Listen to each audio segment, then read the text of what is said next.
It is we're ready?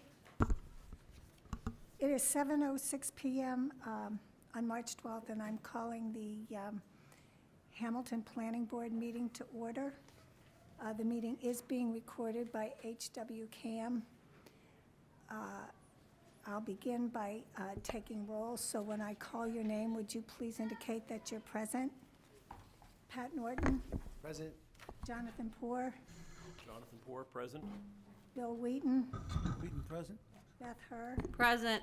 Darcy Dale, Darcy Dale, present. Emil Dahlquist, Emil Dahlquist, present. and Marnie Crouch present. And I note that our two associate members, Matt Hamill and Jeff Austin, are not present. I know Matt reached out and indicated that he had a conflict. So the first item on our agenda, which should only take a few minutes, are the review and vote on minutes.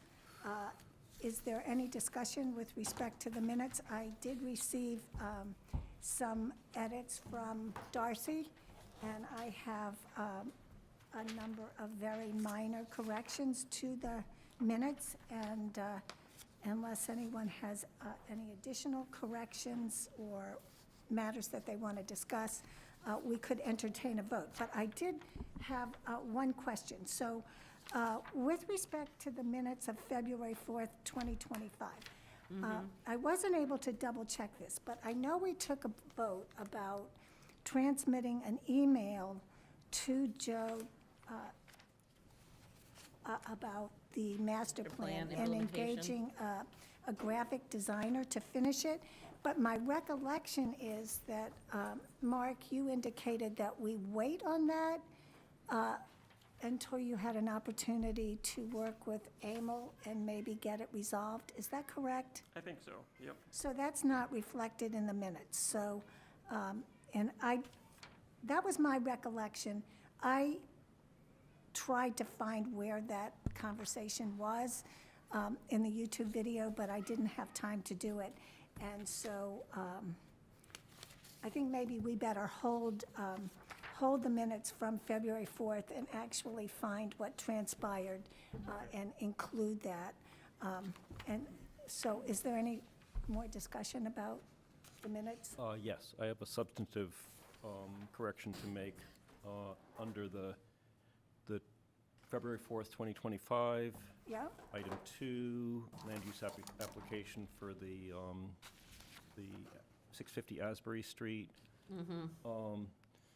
The board asked some specific questions about the plans regarding water flows. I don't think that adequately captures the issue there, so I'd just like to correct that.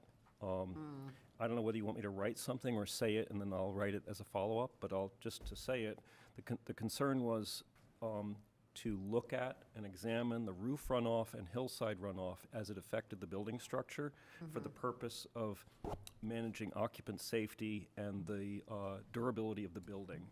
And then if they installed a gutter system to manage that, both a roof gutter and a ground gutter system, to make sure that if people were walking off the hillside into the building, that there was safety in the walking from one place to the other. Those were the points, and those were, I think, Yeah, very that's critical important. I remember points that. and missing. Right.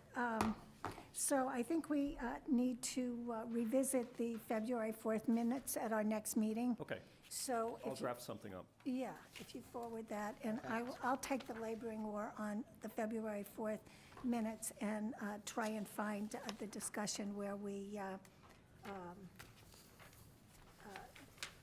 chose not to send that email, because when I read the minutes, I thought to myself, I never sent that email. And then I remembered maybe we didn't have to. How about the other sets of minutes? I'm fine. I have no issues. Yeah, I don't have any issues either. Okay, so I will entertain a motion to approve the minutes for October 3rd, 2023, and October 17th, 2023. I move that we vote to approve the minutes from October 3rd and October 17th, 2023 with no edits. No, with edits. there are edits, with There the are edits. But Sorry. they're relatively minor. Yes, minor edits. Do I have a second? Second. Okay, so when I call your name, please indicate that you approve the minutes for those two October dates. Pat Norton, Aye. Jonathan Poor, Jonathan Poor, aye. Emil Dahlquist, Emil Dahlquist, aye. Darcy Dale, Darcy Dale, aye. Beth Herr, Aye. Bill Wheaton, Bill Wheaton, aye. and Marnie Crouch, aye. So I can provide those minutes to Mark with my corrections.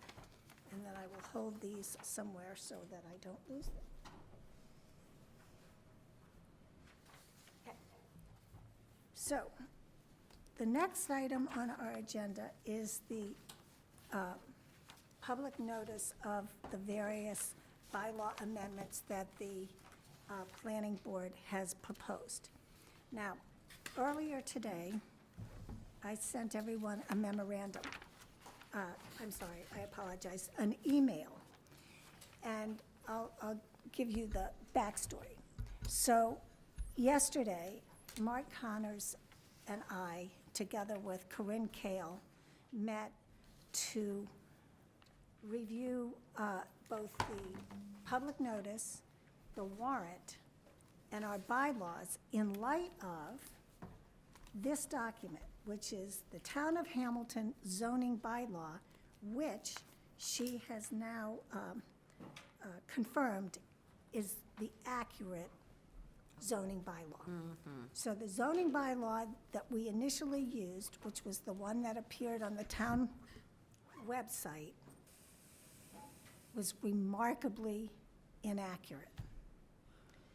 And when we started work on the bylaws, we got I think the 2016 bylaws and maybe another version, but I was stunned to see in this, what I hope to be final version, material that I had never even seen before.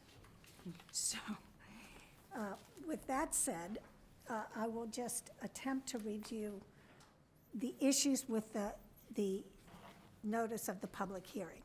And Corinne, to her credit, has been in communication with the Attorney General's office and has kept them abreast of the issues that the town has been confronting with the integrity of its bylaw. And so she received an email today from the person that she's been engaging with, that if we go over the issues with the notice of public hearing, that we can go forward with our proposed bylaw amendments, with the exceptions of the amendments to 4.0. So, with respect to the table of use regulations, we have amended the table of use regulations, and if you all can refer to the revised memorandum that I prepared. I can find them myself. They're all dated March 13th. So if you look at the revisions to section 3.0,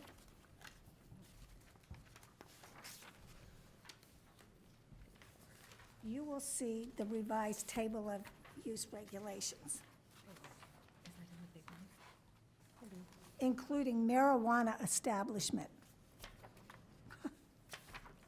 That's in the table of use regulations. That doesn't appear in any of the versions of the bylaw I had previously seen. But in the notice,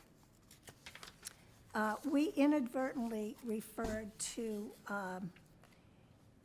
the conversion for temporary living area as section 3.5, when in fact it's section 3.4.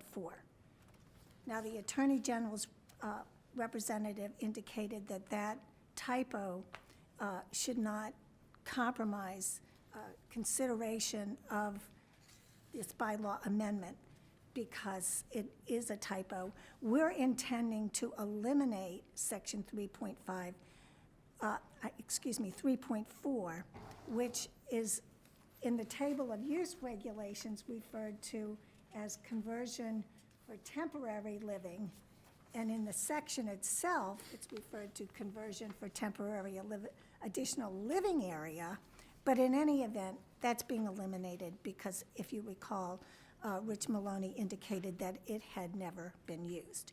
So I don't think that is any way, shape, or form a substantive impediment to deleting section 3.4. Then, with respect to the temporary signage proposed amendment to the bylaw, there were two issues with that. One, in the public notice, the numbers were transposed. So in the notice, it said 6.5.3.4, and the actual subsection is section 6.3.5.4. But the caption is correct. So again, according to the Attorney General's representative, this is not a deficiency that would prohibit the proposed amendment to being presented to the citizens at the town meeting. The only other issue with respect to our proposed bylaw amendment with respect to temporary signage is that we included a second sentence that had been deleted. So the first sentence is the one in which the amendment appears, and the second sentence just didn't exist. We had worked from a bad version of the bylaw. But again, I don't think that's an impediment to going forward with the amendment to the temporary signage section, because it really is implementing First Amendment rights. So it's important that we do that. And then in two other instances, the section 10.6, the site plan review, a proposed amendment, we referred to definitions. Well, the definitions had actually been included, so we don't have to amend any definitions in conjunction with section 10.6. And similarly, we don't have to consider any definitions with respect to the inclusionary housing bylaw, section 8.3.3. But we did reorganize those definitions, I believe, so we'll have to check that. But Robin pointed out as well with respect to the inclusionary housing bylaw that the amendment, I'm going to just pull that up if I can find it.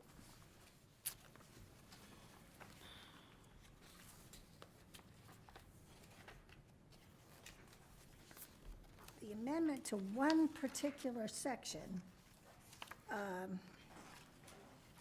section 8.3.5.3, that's a renumbered section. We amended section 8.3.5.3, and this is where there's provisions for providing affordable housing units. There are three listed. So when we sent out the notice, the first sentence was not in place. So I made that correction. I think it was clear that we were talking about an equivalent fee in lieu, and so it was just the first sentence. I think when I typed this up, it was just a scrivener's error. I saw an equivalent fee in lieu and just didn't type it twice. So I don't think that's a serious impediment, because it's quite clear that we were amending that subsection to clear up any ambiguity as to how the fee was calculated. So I think with that said, I have addressed the issues that were made or resulted from the typographical errors in the notice of public hearing. And I think that we have complied with what the Attorney General's representative indicated that we should do, and that is to explain or announce that there are updated or different bylaw section numbers that are now correct, and emphasize that the subject matter is in fact correct. Would you all agree with that? Yes. And then, of course, now that we have recognized that we have these issues, we have to make sure that all the corrections then are, follow and are on the warrant. So I think we've covered that. Now, Robin, do you want to weigh in on any of that? Do you agree with my analysis there? I have no comment on that. I have a couple questions. I don't know if this is the time or we'll wait till we get into the. Do you have questions about the process or specific bylaws? I have like one process question about something you said. No issues with anything you said. I think it's clear because the titles of the headings are used, what was being deleted. I think that's fine. And if you had, Should Robin Obtained a- get up and speak into the microphone so this gets recorded? Yeah. if you had obtained a copy of the proposed changes, it would have been clear as well. And the public notice said that the actual bylaws themselves are available at the planning director's office. Yep, no questions with what you said, or no issues with what you said. I have one question when you were first commenting, you said you thought there was an issue with the public notice as to section 4? Yes, so we what? actually proposed amendments to 2 parts of section 4. And so we're just taking them off the warrant. Because the notice didn't reference 424. Yeah, the Gotcha. notice didn't reference both sections of section 4. So you're gonna pull that article and put it on Yeah, another time? yeah, Gotcha. we're Okay. pulling it, yes.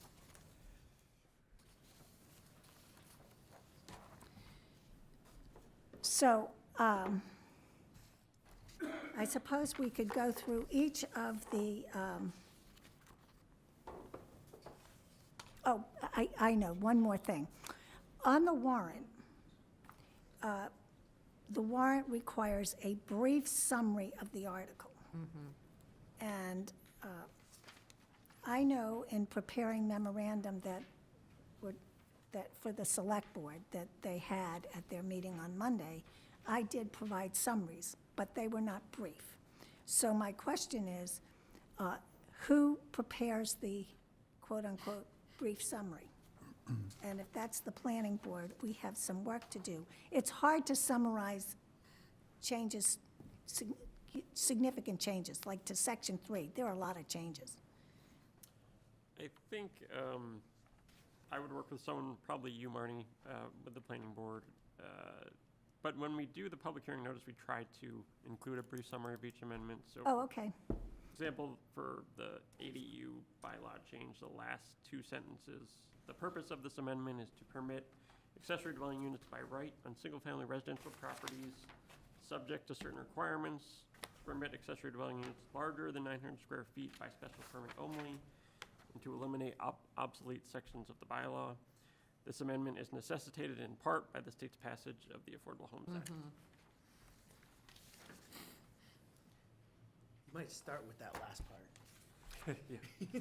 That's what triggered it all, you know what I mean? I think it's important to start with, it wasn't our desire or independent initiative to drive this change. It was a mandate that we're now adopting and making sure we comply with. So Right, it's a good, I think to bring that to the top Yeah, I would might agree. be a helpful right, exercise. right. Because some people aren't gonna read everything, so Yeah. that's like the net of the net. Yeah, Got it. we're required to comply, so. we may Okay, have so to- that's good, Mark. Yeah, we can work together on that, and someone has to look at the numbers, because throughout my entire career, I have a remarkable ability to transpose numbers and not pick up on the fact that there are mistakes in numbers. I don't know why that is. Maybe I have some recessive dyslectic gene. And it's just something that I've always struggled with, so I will look at a series of numbers, section 6.5.3, and it won't register with me that was a typo. So Mark and I can work together and make those as succinct as possible with, a real reference that you've got to look at the appendix to see the real changes. And Yep. that goes with every warrant article, but in particular, when you're making as many changes as we are, that Right. you just can't, we can't make it too long, or the warrant would be really long. Okay, so I know certain people are here with respect to the groundwater protection overlay district amendment, so why don't we start with that?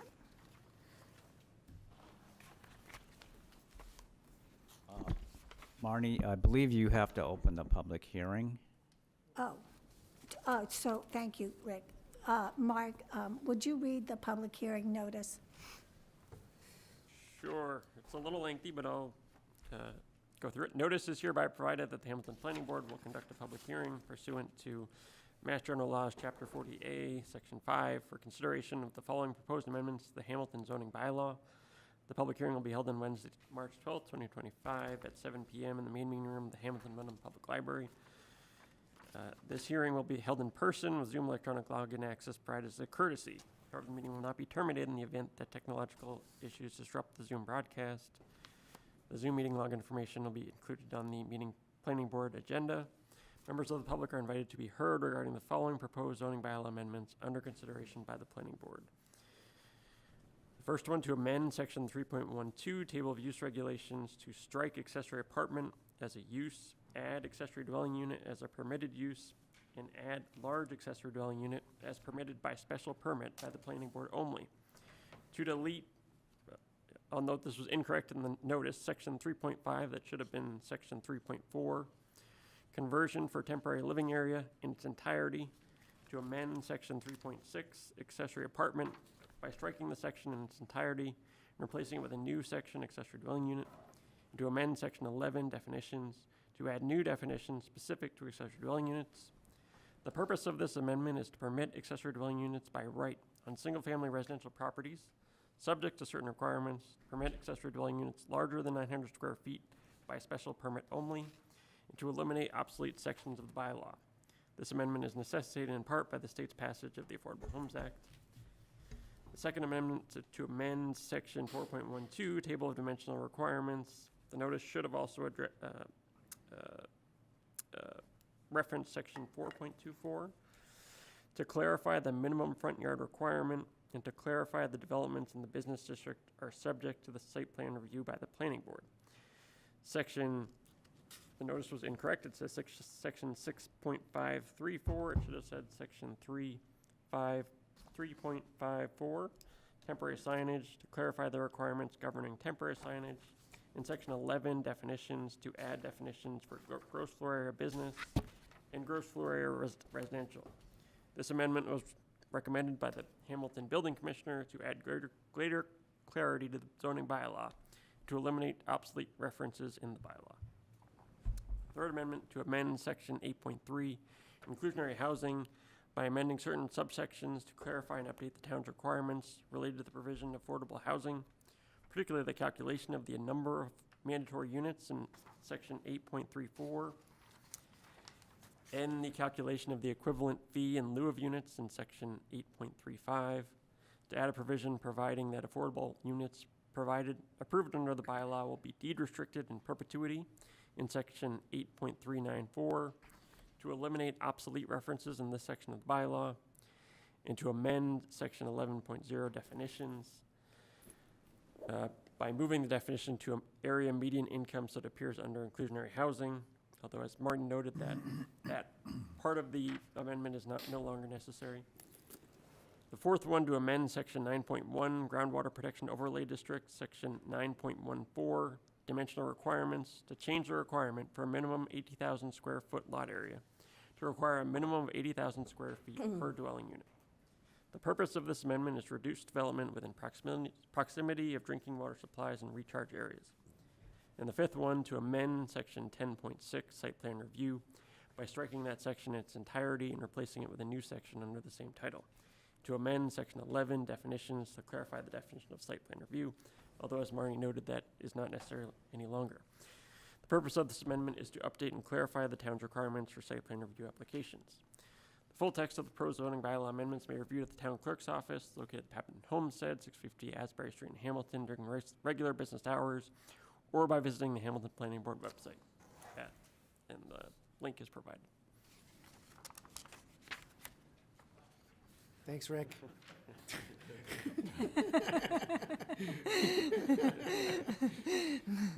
Okay, so with that out of the way, we will consider the change to the groundwater protection overlay district. Thank you. Mark Johnson, 6 Patton Drive, Hamilton. First of all, thank you guys for taking on all these rewrites of the bylaws. They are not easy. They are detailed. They just take the soul out of you when you're dealing on all sorts of things that are just not fun. And even if it's not of your doing, like a state mandate, someone's got to do it. Thank you for stepping up and doing it. It's really, really, really important. And then just sliding away from, just because there was a comment Jonathan had made about the minutes for the pavilion. DPW director at the last meeting recommended that we not have a concrete slab for the pavilion that you approved for the site plan review. He recommended going to a highly packed gravel base, easier, better for flow. Water will drain off it easier. There were some reasons for it. So I just want to give you a heads up that it's not the slippery slab that you were initially really concerned about, or at least that's what's going out to bid. We'll see what comes back. Now on the real topic.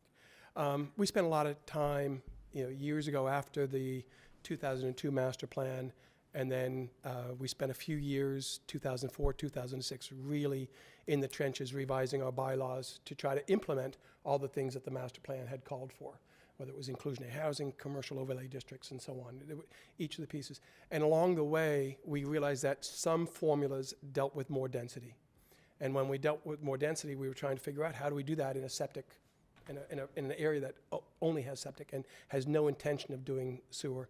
And we were thinking of and there was a whole separate issue to sort of look, do we do sewer downtown and only downtown? And that didn't work out for a bunch of reasons.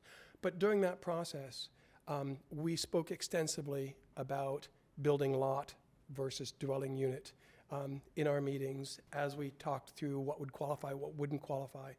And so I think it is entirely in the purview of this planning board to review GPOD. In fact, I would love for it to review GPOD much more comprehensively. I think the risk score watershed is everything that's happening along the Miles River. Right? That we have, that's where our water is being piped from, not so much Ipswich anymore, Ipswich River anymore. We shut down the Patton Well. But the risk is in that watershed, and that's where we have a ton of people putting chemicals onto their lawns. We've got a golf course. We've got all sorts of things that are much greater risk to our watershed that I think are fair game to address if we want to revise the GPOD. So I think I think citizens will follow you. If you say change the GPOD for these reasons, people will rah-rah behind you, and maybe you'll have some sub-fights, but I think a well-rationed reason for changing it makes sense. I think what struck me, and I apologize for the tone of my email to you, is the fact that it was ambiguity, uncertainty and ambiguity, sort of came up a couple times in the memo advancing it, and I understand where that came from, but that's not it. When we were implementing the GPOD and talking about our different bylaw changes that we adopted, there was no ambiguity or uncertainty. There is now, you may have uncertainty on it, maybe with new lens, you're looking at them differently, that's all fine.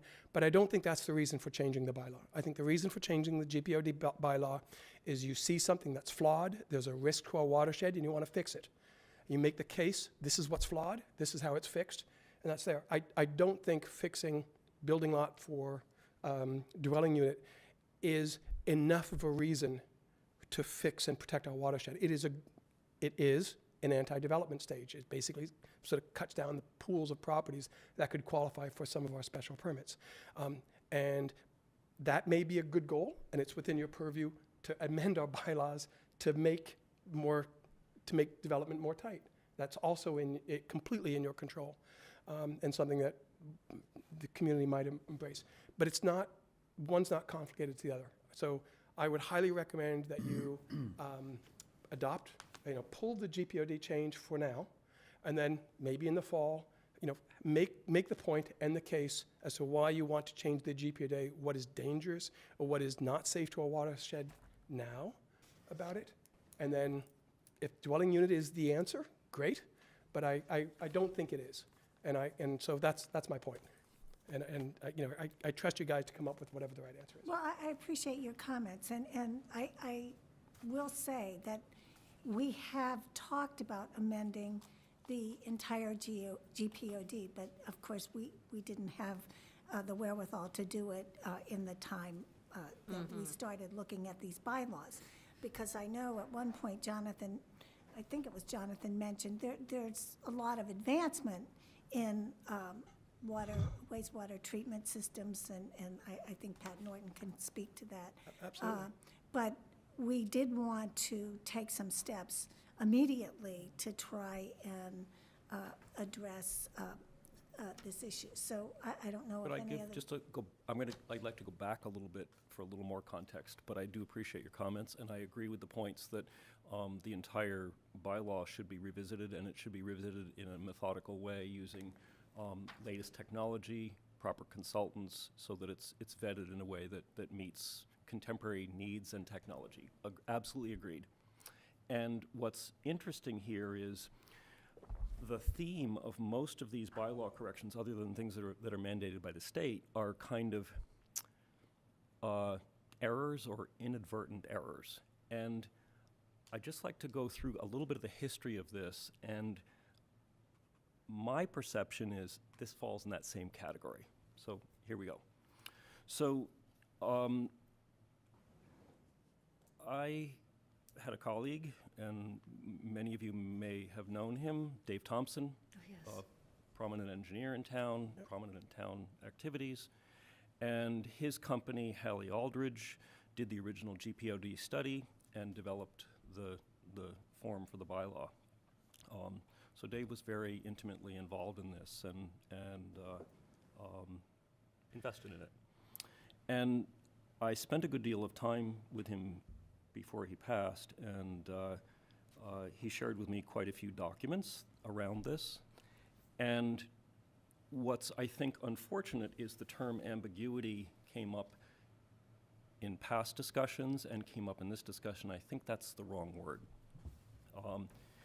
There was quite a bit of discussion and back and forth with attorneys during proposals for other projects where they were trying to take the existing wording in the bylaw and try to understand how it applied to cluster housing versus single-family dwellings, and the fact that it was stated as building lot was wrestled with quite a bit, and it finally was agreed upon that that wording is unambiguous. It's building lot, period. No matter how many buildings, dwelling units you put on it, it's building lot, unambiguous. However, this is the key part. I unfortunately don't have all the documents. I have some of the documents, but I don't have the most key document, which is that originally the way the bylaw was drafted is it was per dwelling unit. And I have a memo here from Dave, dated 3/8/15, that says, in May of 1990, the GPOD was apparently amended to specify a minimum lot size of 80,000 square feet per building lot. He wasn't quite sure how it was done or why it was done, but he had the breadcrumb trail to see, okay, prior to that, it was per dwelling unit, and after that, it was per building lot. So somehow it got changed in there, whether it was an error, maybe somebody did it, don't know. He didn't know. I did a little bit of digging. I couldn't figure it out. I don't have a copy of that original bylaw. I'm sure it could be dug up. But then he just sat and explained to me the basic principles, which is it's essentially about the density of septage, per acre, And that per building lot makes perfect sense when you're talking about single-family residential zones. But as soon as you get into cluster housing, the whole concept of per lot becomes, in a sense, counterintuitive from an engineering standpoint. So again, totally agree that this whole bylaw needs to be revised. I'm just, if I may, just Sure. to help the timeline. Yep. GPOD came in 1985. Yes. 1985, we had single-family homes only, and we had more instances of violating that, like Winthrop School was built on single-family home, so there are times when we didn't follow exactly that, but pretty much all residential housing was single-family homes. So by 1990, we'd already had a couple of big subdivisions, Woodland Mead and others, where they struggled with building lot, but there was no intent of anything other than single-family homes there. The cluster housing discussion didn't start till 2012. So when we were coming out of the master plan, we said, oh, it would be nice to have cluster housing, but it was so far down the implementation list that we were trying to deal with senior housing and everything else. So 2005, 2006, all the way through 2008, we had 2 senior housing bylaws that were rejected by the citizens, and then it was the third pass that had happened. And then we didn't even try to do cluster housing until early teens, so long after the building lot had been the place. So it wasn't as though there was a concept of cluster housing that people were even thinking of as a suitable definition. The only condos in town were the 7 apartments on Willow Street, Willow and Asbury. We had whatever number of condos. Those were the only condos in town. Other than that, it was more accessory units. So I'm not suggesting motive here or anything like that. I'm just saying, according to this memo, that's when it was changed. And he showed me the documents. I just don't have copies of them, and he's passed since then. So in any event, I agree 100% that the best action here would be to revisit the entire bylaw systemically. Agreed, 100%. And as a planning board, we're concerned that this is just counterintuitive from an engineering point of view. We're not engineers, I'm not an engineer, but this kind of came from the horse's mouth here. So for each apartment, when you think of density, the GPOD, the way it's written now, if it's on per dwelling unit, if you wanted to have 5 condos, you'd need 10 acres of land. I understand it. So I mean, it's just, from a logical perspective, it actually works the other direction. You wouldn't, when you're intentionally choosing to put in place a bylaw to allow density, because we might want density for market apartments, for whatever reason, for all the changes that you're doing to the bylaw actually allow a little bit more density on the margin than single-family homes anyway. But all of those, imagine some of the ADUs that are now in the GPOD. They would not qualify because the GPD as an override you'd someone do an accessory apartment building and they wouldn't be able to do it because they're not under. And that would be the purpose of the GPOD overlay district. So anyway, I guess I've said my background. Thank you. Thank you. And I would say that maybe the board can discuss whether we want to press for this change based on this background and this sort of intuitive sense of the common sense intention of this overlay district, or do we pause this and press harder on seeing if we can authorize and fund a more comprehensive look at the GPOD bylaw in its entirety? So that's a point of discussion, but I've given my background.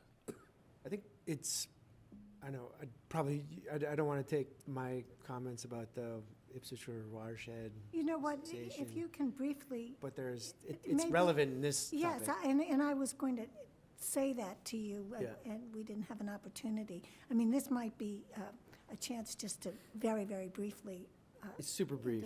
indicate what you learned. Sure, and I can leave the other housing part out of it for now, if you want, or I can address it too. But a couple days ago anyways, there was a legislative breakfast with the Ipswich River Watershed Association, and Senators Tarr and Lovely were there, as long as a handful of state reps. And it was a conversation about the watershed. And there's a North Shore Water Resiliency Task Force, which needs an acronym, that's been developed. And it's the first time that regional legislature is brought in a handful of people to address exactly, I think, what you're describing, and taking a different look at how we connect the different watersheds, how we add supply, how you add storage, how you look at conservation differently. And there's a bill, a drought bill that's been developed that they're trying to pass through the House, I think, or the Senate. I can't remember which one it's gone through already, but so they got a charter, they got a bunch of funding, they collected a bunch of data, and this is all excellent information that's going to be actionable in taking a look at the different bylaws in the different towns and how we can address the issues of the different watersheds, and in knowing that they're all connected. Of course, each town deals with it somewhat differently, but I think there's funding in this initiative that Senator Tarr and a few others have kind of organized to put through this task force, and they've been, seems like, making pretty awesome progress in collecting some pretty amazing data. There's a few, there's a bunch of other people that were there at this meeting. Who's the gentleman? Dave Lash, who's been Yes. here before. He was there talking about, don't only think about supply, but think about wastewater treatment, and they described how that's part of the conversation as well. But there was a lot of great discussion around some things that are happening, which might influence actually how you craft the bylaw in alliance with some of these awesome ideas. Just if I may, again, just to synchronize that conversation. So when the Patton Ridge development came up, the town manager at that point had been really struggling with the fact that we had been spending about $40,000 a year testing the water at Patton. There was a well on the Patton property that we had been testing for about 15, 20 years at that point. The GPOD was extended because we had a town well there. The water was awful, completely awful. There was never any instance where it was even remotely close enough in quality to put into the water, the Hamilton water system. We had 4 or 5 years of lawsuits with the Ipswich River watershed and on protecting the watershed, and Hamilton was probably on the wrong side of that discussion. So it came up during the course of the Patton Ridge discussion that we don't need that well there. In fact, if we ever wanted to use that well, we'd have to spend millions of dollars of separate piping to bring the pipes all the way to our water treatment site, which is on the other side of Hamilton. And so we'd have to dig up all the roads and bring it over. So it became an instant decision to let's abandon the town's Patton well, so that we would not draw and further diminish the Ipswich River watershed, so helping the quality of that watershed, not having any draws. We weren't, as a practical matter, drawing anything anyway, but we had the potential and we had the permits from the state to do that drawing, but we didn't do it, and we gave that up. So it is something that Hamilton has been ahead of on this watershed and not drawing from it. Could I just ask a clarifying question? So was Patton Ridge in the GPOD? The GPOD covers that whole Topsfield end of town. Right, but it would seem if the well wasn't used, that maybe the map could have been amended. Well, so the map was amended long before Joanne Patton donated the property to the town. The well house that was put there was the Patton family helping the town when the town was stressed. So sometime much earlier, it was before the 80s, that well was there, and they said, oh yeah, you can have a town well there, and the Patton family said, you want a town? Fine. But the quality of the water was never good enough to use.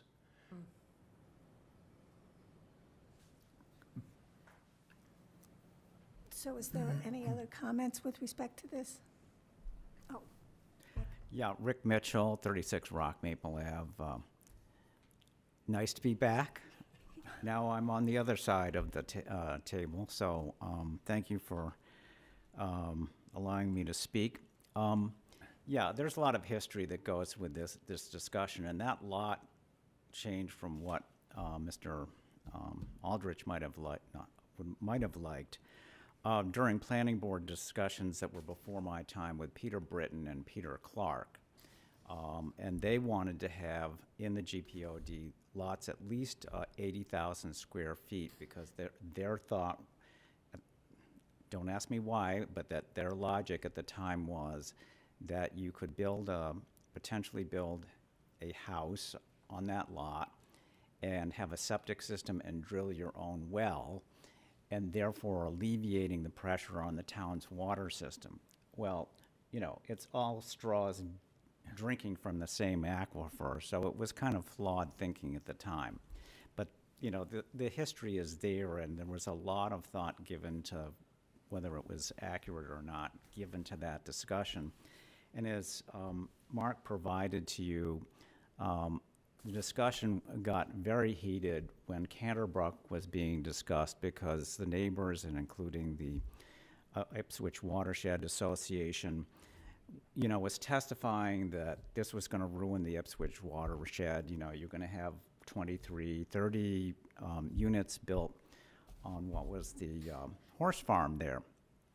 Well, they kind of obviated or ignored the fact that you had a horse farm with a varying population of anywhere from 30 to 70 horses that was depositing many hundreds of thousands of pounds of manure and many thousand gallons of urine on that piece of property. So it was a very heated discussion about that. Bottom line is the opposition tried to use and change that definition as a way to stifle the development of Canterbrook. And as the memo from the town attorney at the time indicated, their attempt to change that definition to a building, 1 unit per building lot, didn't stand the test of interpretation or prior definition. So my concern with this is, immediately when I read this, I'm going, well, if the purpose is to protect the watershed, that's fine and well, and that's good. But it also has the potential to stifle any future development of multi-unit projects in the GPOD, and especially given the fact that the Patton well is closed. So I think it needs to be discussed in a much bigger context of what you want to happen in the GPOD. Canterbrook was built with a BioClear treatment system that essentially eliminates all the nutrients and the nitrogen out of the system. So what's there now is cleaner than any of the houses around it and any of the pre-existing horse farms. So it's not a matter of water quality, because the technology is there to make essentially, yes, if you allow fertilizer, there could be runoff from the fertilizer. But, we've dealt with that in other developments and attempting to prohibit the use of fertilizers or limiting it. So that's not an issue. But my concern is that it potentially could be used as a weapon, the change as a weapon to try and impede or block any future multi-unit development in the GPOD. And that's the last thing we need to do now, because we need to expand our tax base and we need to offer new and diverse types of housing in Hamilton. So that's my point.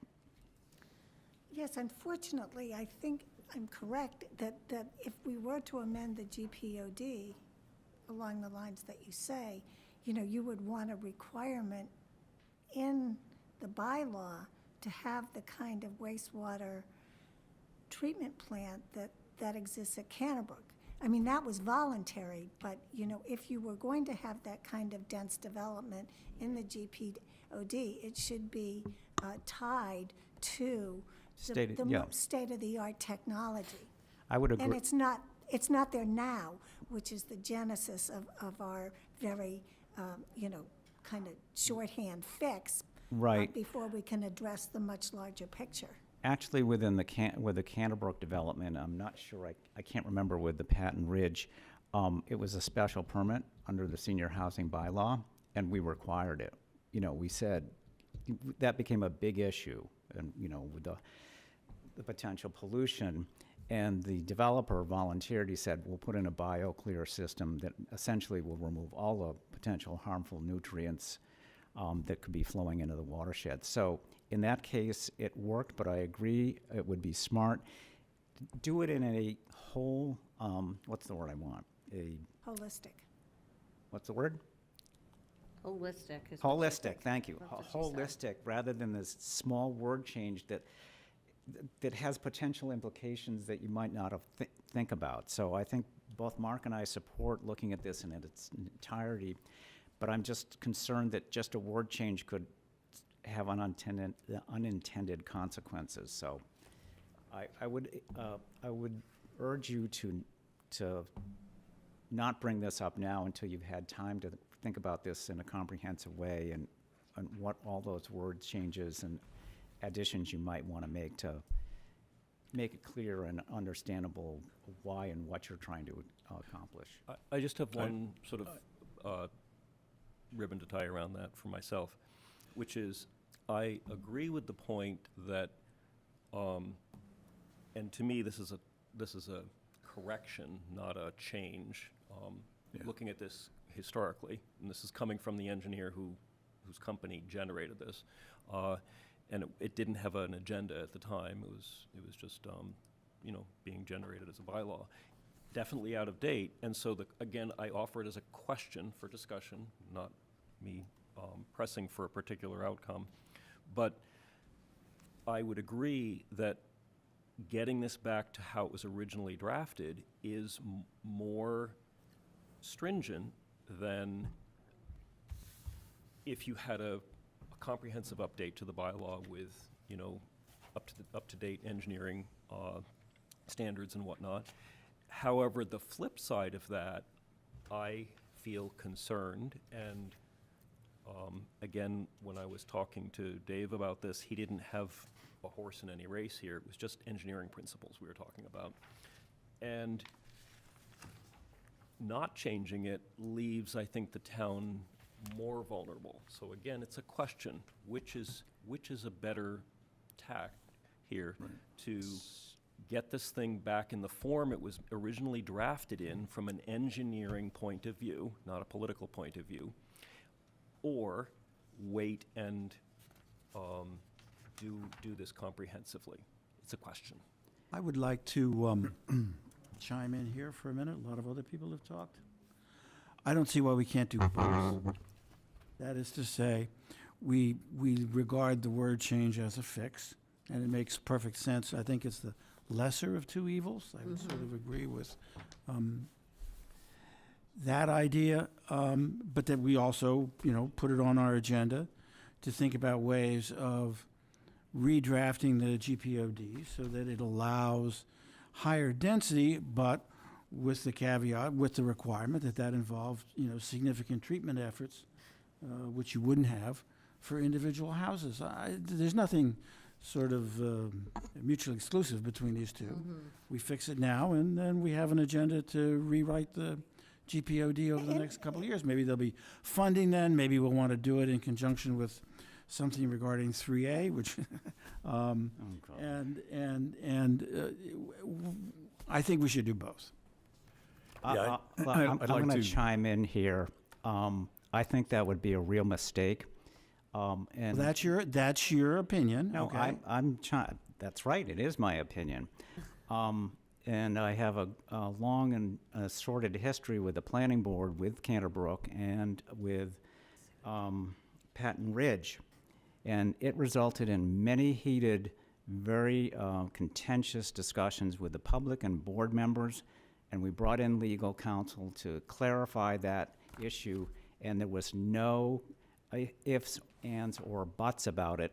And that's the only reason that we ended up with a Canterbrook or a Patton Ridge that's adding over $1 million to our tax base.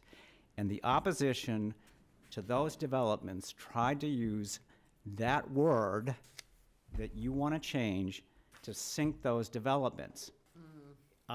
I'm going to be very passionate, and I'm going to be very clear about this. If you attempt to change that word, and it comes to town meeting, you're going to have a floor fight. And there's going to be a half dozen people that are going to stand up there and make it an issue. When that happens at town meeting, I can almost guarantee you it will be dead. And if you do, you can't bring it up for 2 years. So I'm just giving you that. Well, it will probably take us 2 years to redesign the There- GPOD, in which case, but if it goes through, at least we'll have a safety net that we don't have now. I'm telling you, you've got no development on the horizon. I've given you my thoughts on it. I'll leave it at that. Yeah, I'd just like to make a comment on this. I think that I've heard a lot of good comments tonight, good thinking on both, and I can see both sides of this. I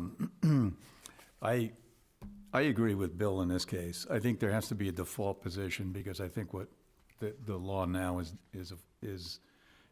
needs a fix. It is, my understanding is that the original 1 acre single-family house was the result of a study that it takes for a typical family of 3-4 bedrooms.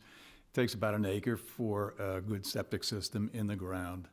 And that became kind of a default thing for building residential developments. And then this town has a 80,000 square foot. I don't think it's a coincidence that the 80,000 was picked out and used as a GPOD number for a number of dwelling units. I think that was deliberate, and because it's logical.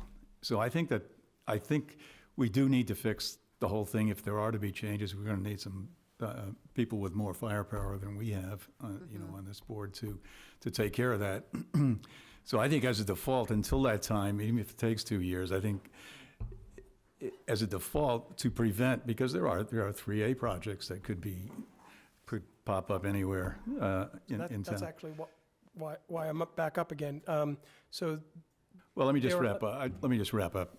So I think we're going to probably move on, but I think this is a correct fix, and I think that would be the position I would take on this. That I agree.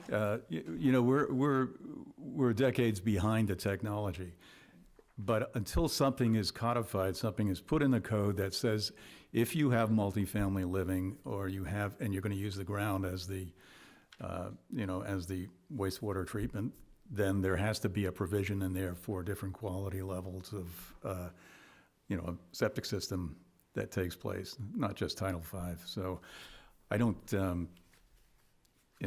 that's the position I would take on this. So Mark Johnson, Patton Drive again. 3A is mostly within the half mile of downtown.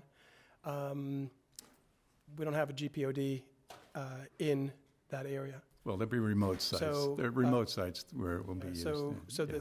the not downtown, immediate yeah. 3A risk that the town is sort of debating is not one that's really conflicted with this, because the reasons for or against 3A are completely different and not this. So I would highly recommend not mixing those two topics up, because they are different. But I'm still listening for whether or not- 3A, we will address the question of what kind of sewage treatments Right. are useful and needed around here. Be as And strict in as the you can. process of doing that, we will probably learn a lot that might be very useful in redesigning the GPOD as a second stage to this process over the next couple of years. That doesn't ameliorate the need to fix it now. I'm not sure that anybody here has articulated, other than some perhaps third-party interpretation of what the history was in 1985 or 1990. Haley Aldrich did the maps in 2000. They didn't do the bylaw language change. I have yet to hear someone say how our groundwater is better protected under a dwelling unit versus a building lot.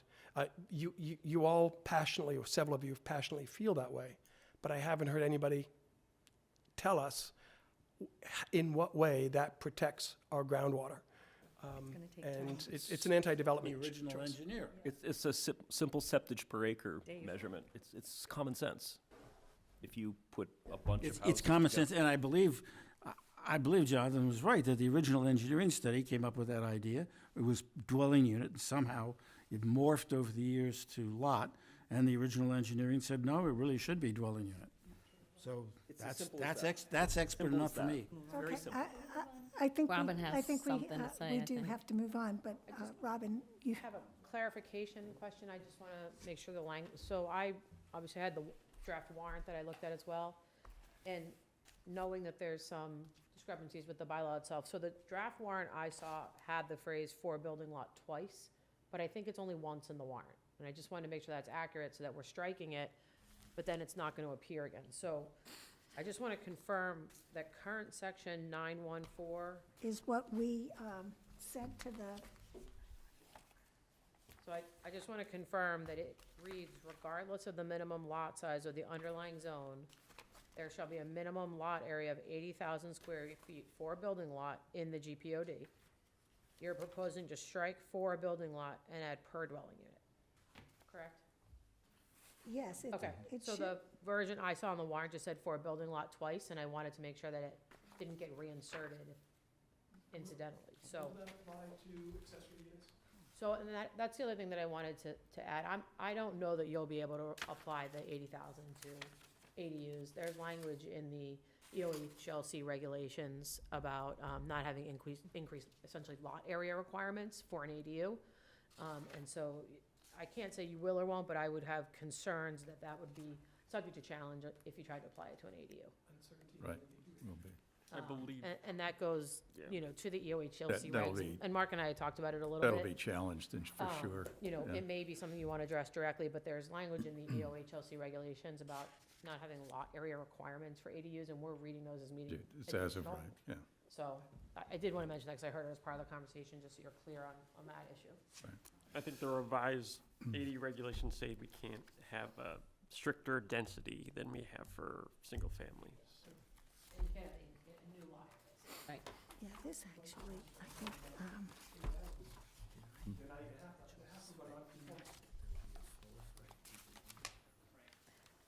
I think Look this at is, that.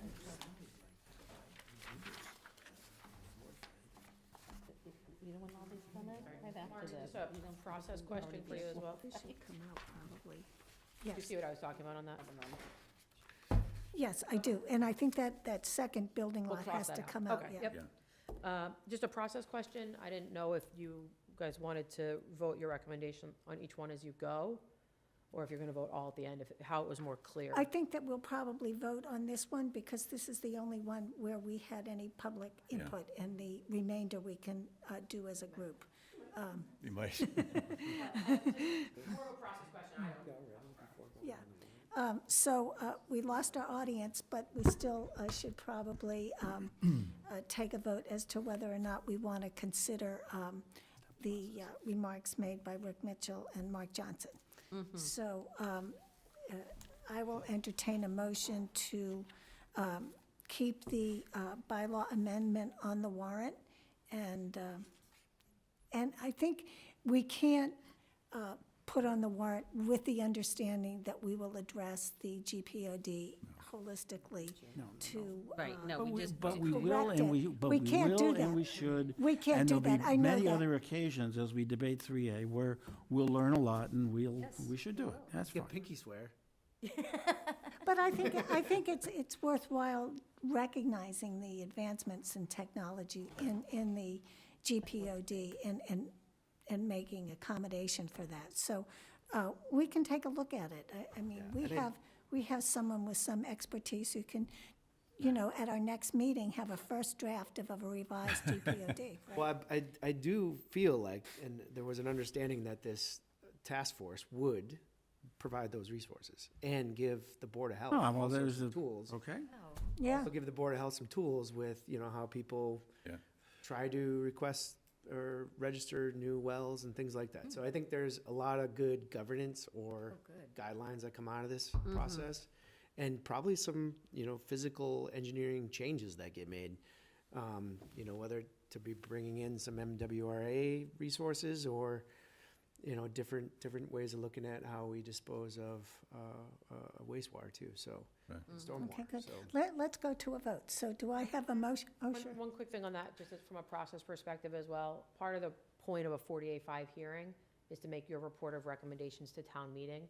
So if the motions can be not just that you want it in the warrant, but that you're recommending adoption of town meeting, or not recommending Okay. adoption, we want to make sure we get that report into town meeting from tonight as well. Okay, so the motion should be that the planning board will report to, The motion would be that you move that the planning board recommend that town meeting adopt this bylaw. Do we need a why within that motion, or just that The we support statute it? refers to a report of recommendations, so you certainly don't need to. I mean, you can speak as individuals at town meeting.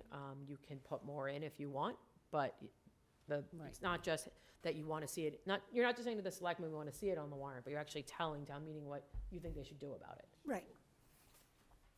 Okay, I second that. well, no, we need, Didn't make the motion. we need the motion first. I will try to make a motion. Let me make sure the planning board recommends that the town meeting adopt, what was that? The GPOD, yeah.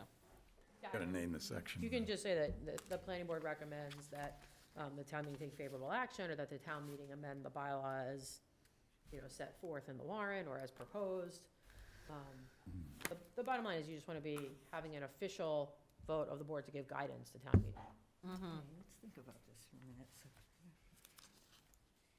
Yeah, we need a section number. Yeah. It's, the And I think- section number It's 9. I will say is that I think the way the warrant, 9.1.4. I was gonna say, I think the way the 9.1. warrant articles get set up, if it's helpful, is that it refers to the planning board recommending favorable action.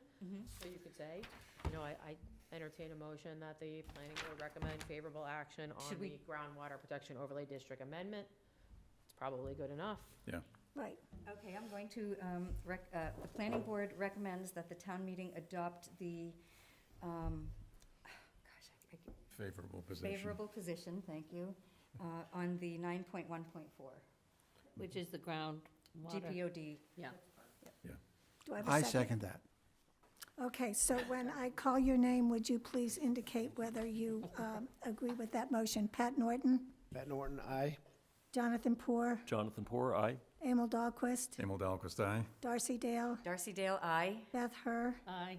Bill Wheaton, Bill Wheaton, aye. and Marnie Crouch, aye. Thank you, everyone. I know it is controversial, but I think it is commonsensical in the last analysis.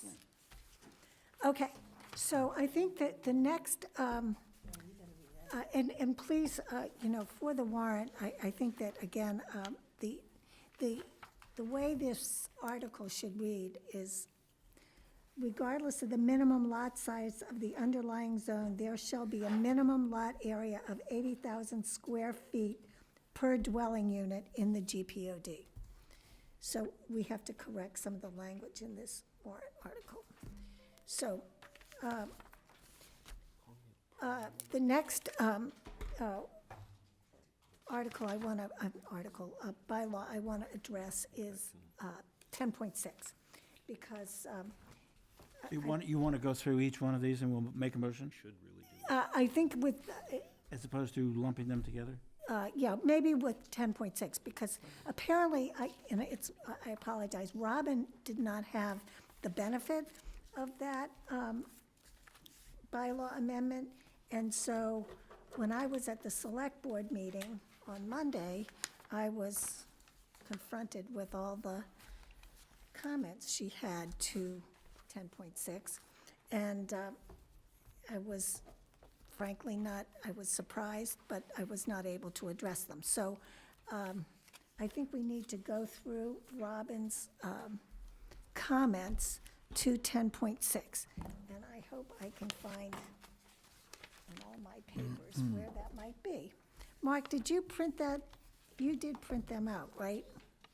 Yes. Yeah, okay, so I have them, oh, here they are.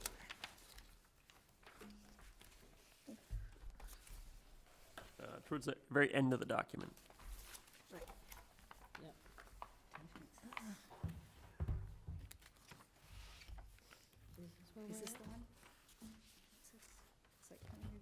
Okay. So I'll take the initiative here, and we can address Robin's comments.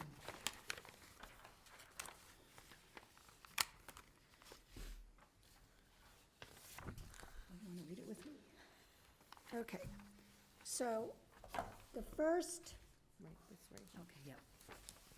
comments are with respect to 10.6.1. And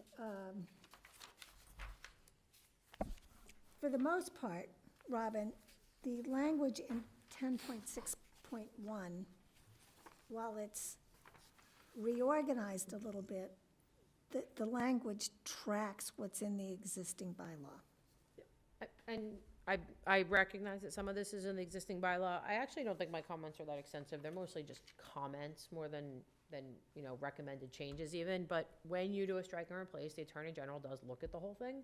So I looked at the whole thing.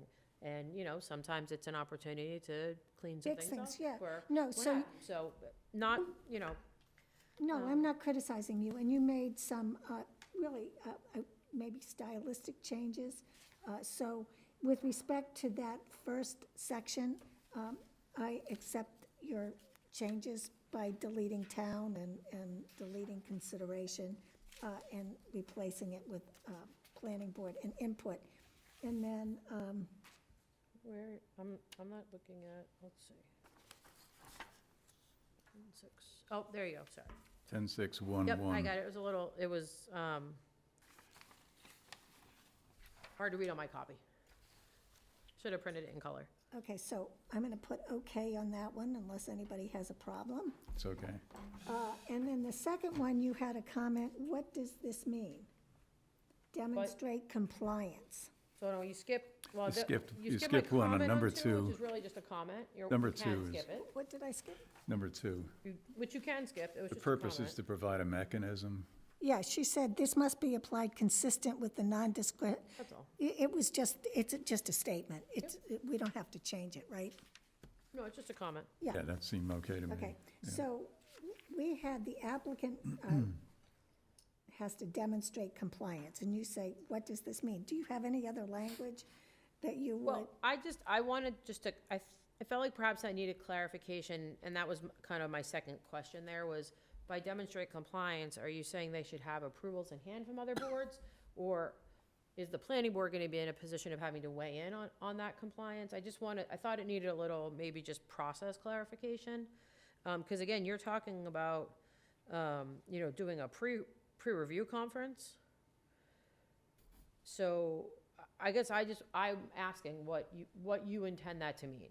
You know, do they have to have approvals from all the other boards before they come to you? Is that the intent? I don't think we're asking for an approval, but you have to have gone through the steps to get an approval, you know, for those issues.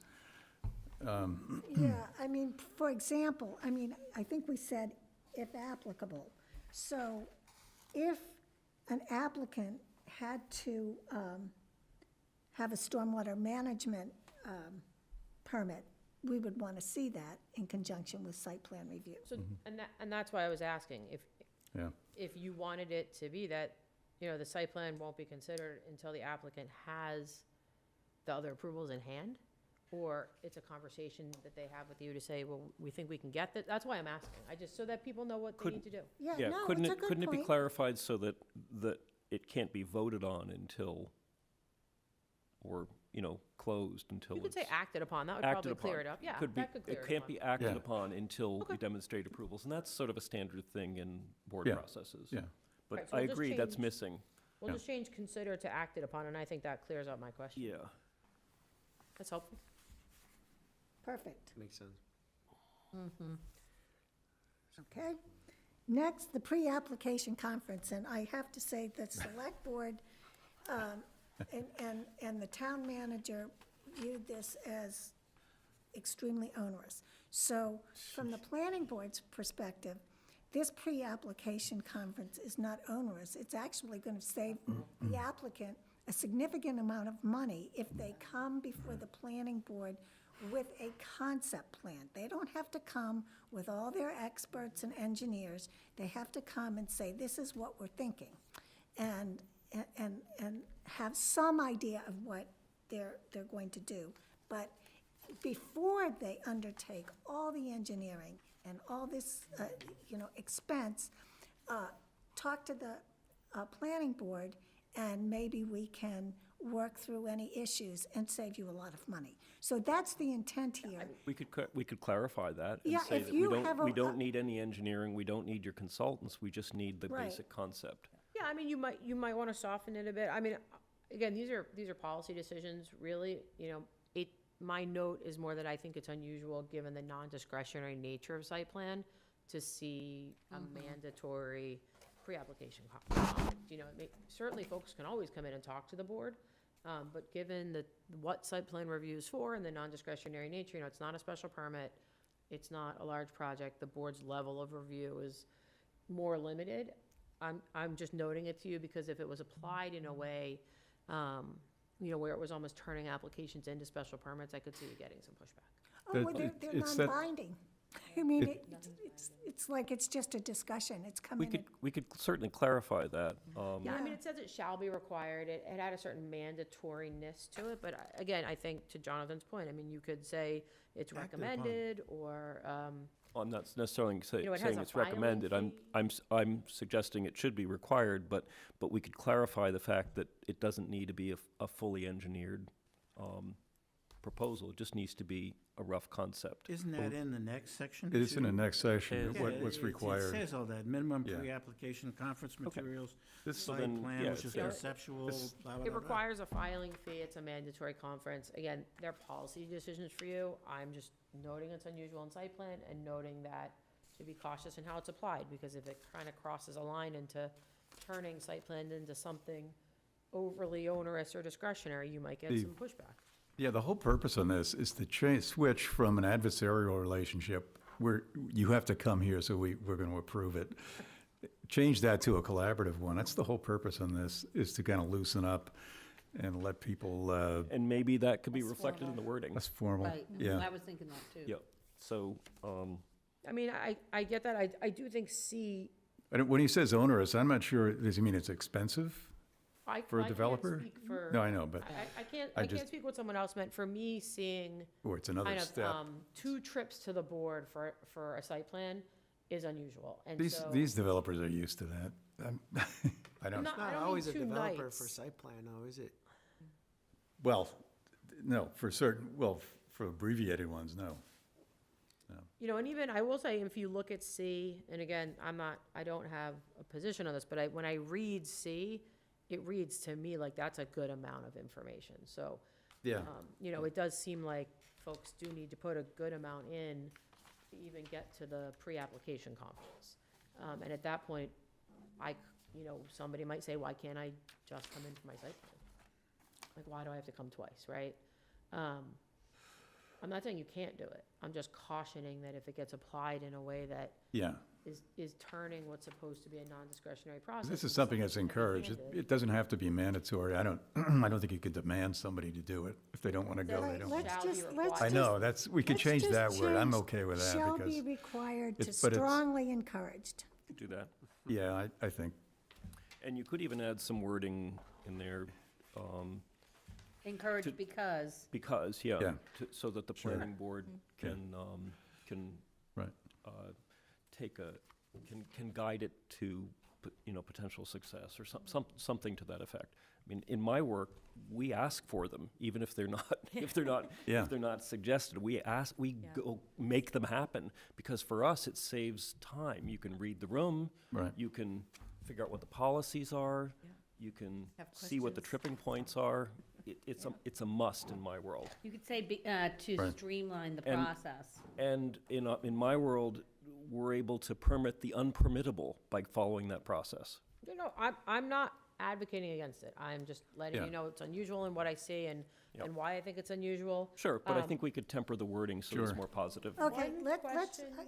I have to Yeah. cut to the chase here, or we'll be here till midnight. Yeah, got it. So, a pre-application conference shall be required prior to the submission of site plan review, of a site plan review application, in order to, Well, so you're gonna change that though to a pre-application conference is strongly yes, recommended, right? in order to, we want to say, reduce expenses. Give me, reduce expense and streamline the process. But Well, I don't streamlining know, it- we should say reduce expense, because Yeah, I I don't know wouldn't if we say should that, no. like judge. what- Streamline the process? Streamline the Yes, process. Yes, Yeah, for both sides. Yes. yes. So we'll Both- say in order to Both streamline the the first, the process. applicant and for the board. You could even then, A clarification point on that, I noticed that there's a $75 fee for the pre-application conference. I didn't notice another fee, but I don't think you want to charge twice. No. no. Okay. Okay, and then we'll start a new sentence. The following types of applications require a should be the subject of a pre-application conference.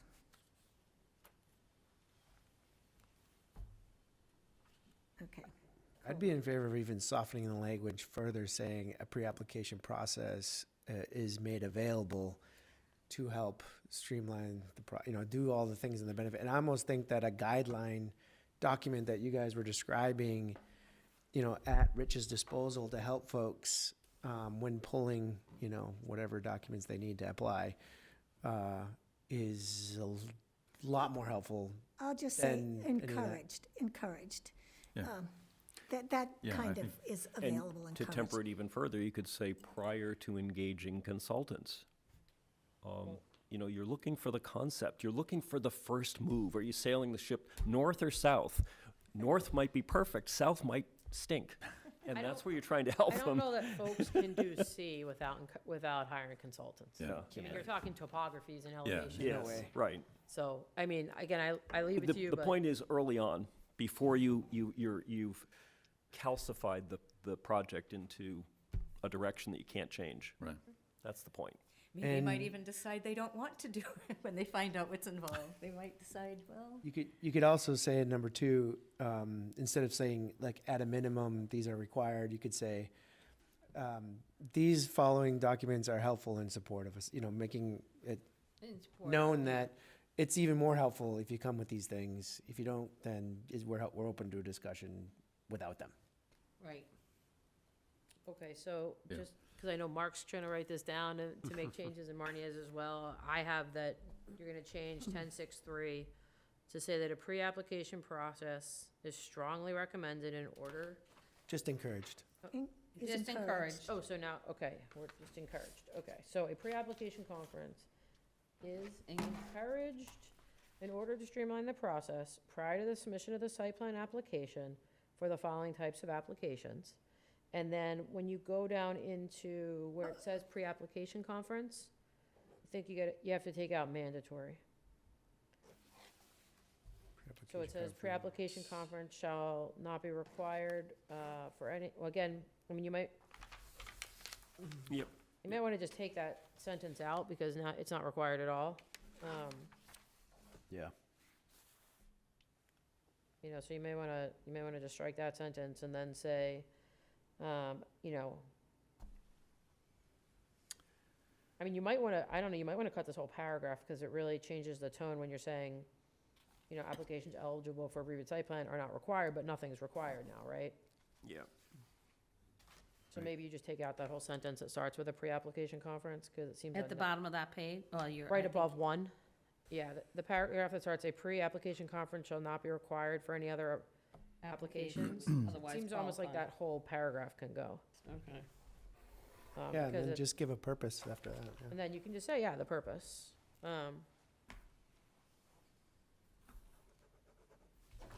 I think that just kind of, just takes the edge off a little and Yep. give a comfort level to folks. I think then purpose of pre-application conference should be 5, not 4.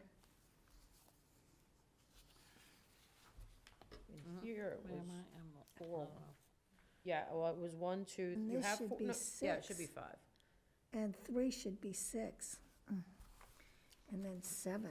Do you want to give the purpose after you state? I mean, should it start with the purpose instead of be in the middle?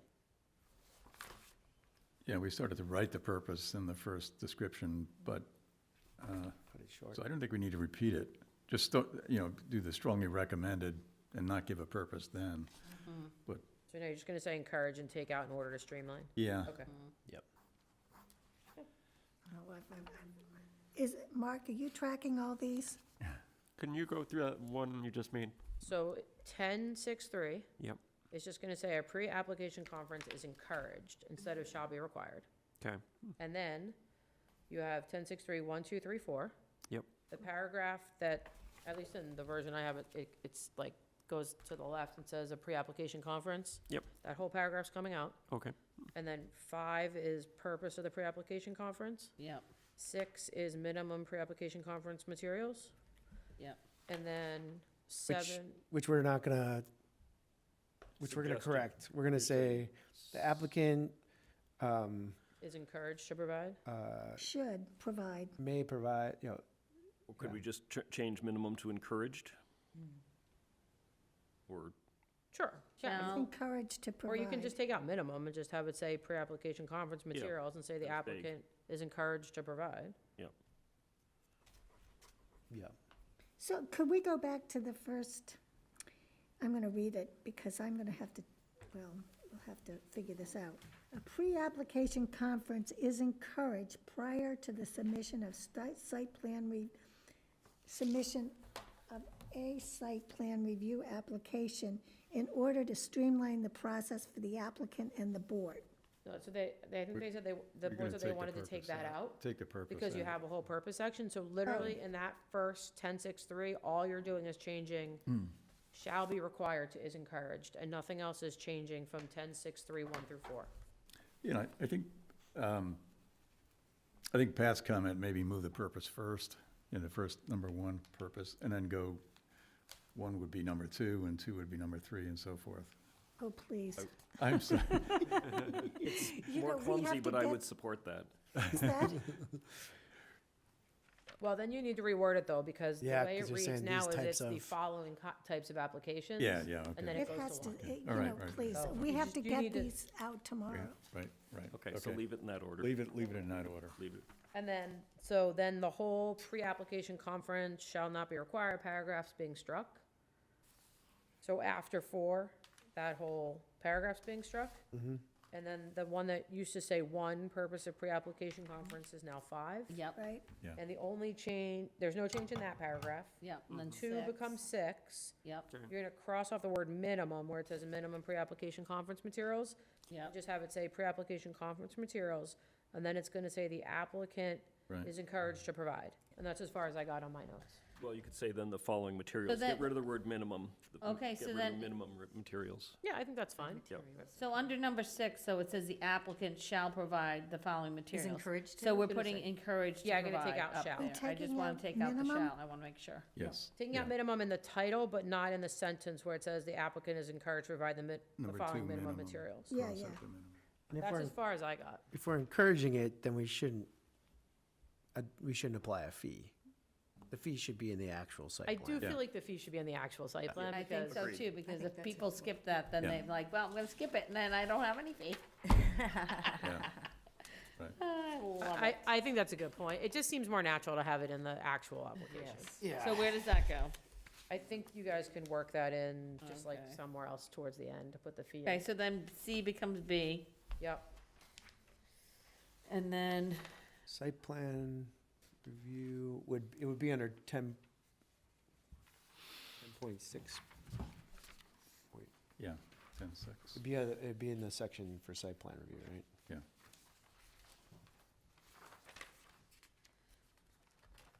I mean, you probably could put it in 10.6.8, which is your procedures. But, or just have it at the end, say what the fee is. I mean, Is the fee in the bylaw usually, or is it in the, I don't think, regs? I don't They think can be in so. the regulations. The fee Yeah. can I be in the don't think it- you I can don't just know take if it it has out to be if in the you want, bylaw at yeah. all. I don't, Yeah.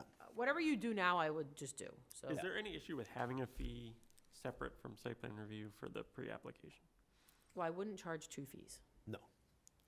My only concern is, so I worked in New Hampshire, so I know it's a different system, but we had people that it was a $50 fee and they would come like 5 times for preliminary applications. They Oh. kept wanting planning board feedback before they submit an application. So we kept talking about raising the fees because it was getting very annoying because it took up so much of the board's time to do these preliminaries.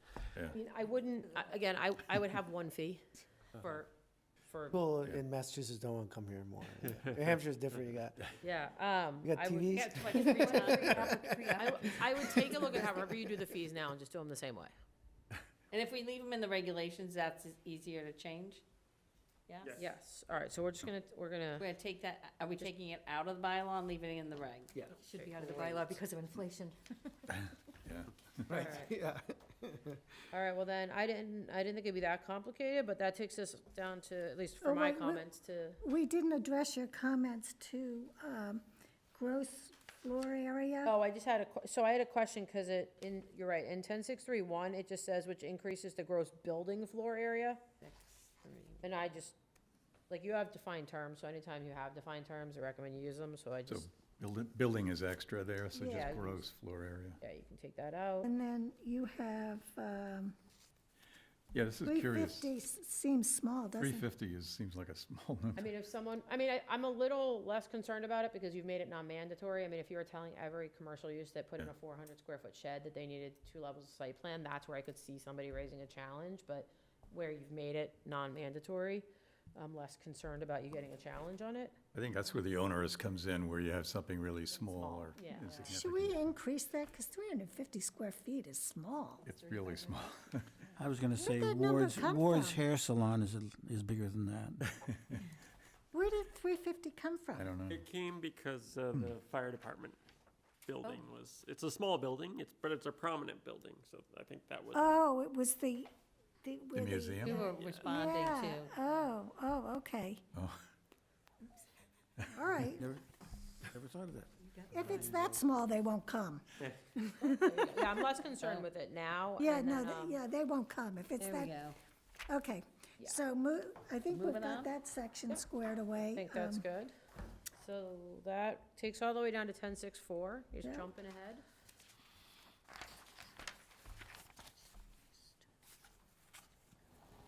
My question on 10. May I ask a question Sure. about 1064? Yeah, that's where we are. It's all from Projects the existing requiring approval? bylaw. No building permit shall be issued? Yep. I didn't think site plan had that much teeth to it. No, when you require site plan approval, the point is that before you can get your building permit, you have to get your site plan approval. So all this is saying is, no building permit will be issued for the things that need site plan review till they get site plan review. Right, that's right. Because the building code requires compliance with zoning before you can issue a building permit. So if Got it. zoning requires site plan review, you would need site plan review before you could get the building permit. Got it. Okay, so you added use, I'm good with that, that's okay. And, Well, just before that, changes to an I existing mean, structure. Yeah. that makes site plan review a lot more, puts a lot more teeth into it than simply an advisory role. No, because you just have to go through the process, but the process is not, Yeah.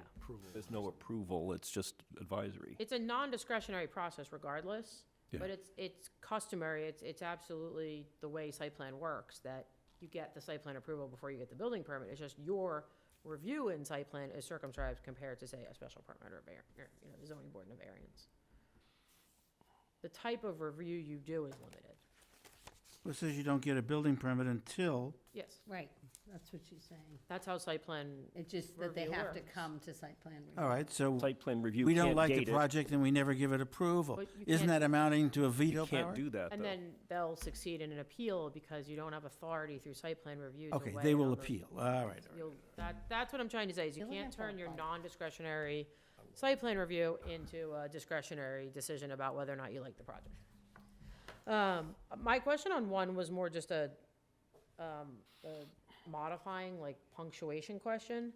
So, it's to any new construction or changes to an existing structure for the purpose, I don't know, I just want to make sure you guys read it and make sure it reads the way you want it to be.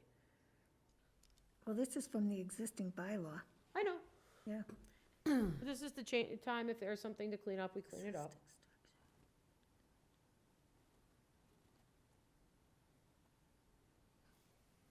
Changes. It just it may be fine, it may have just been, you know, my.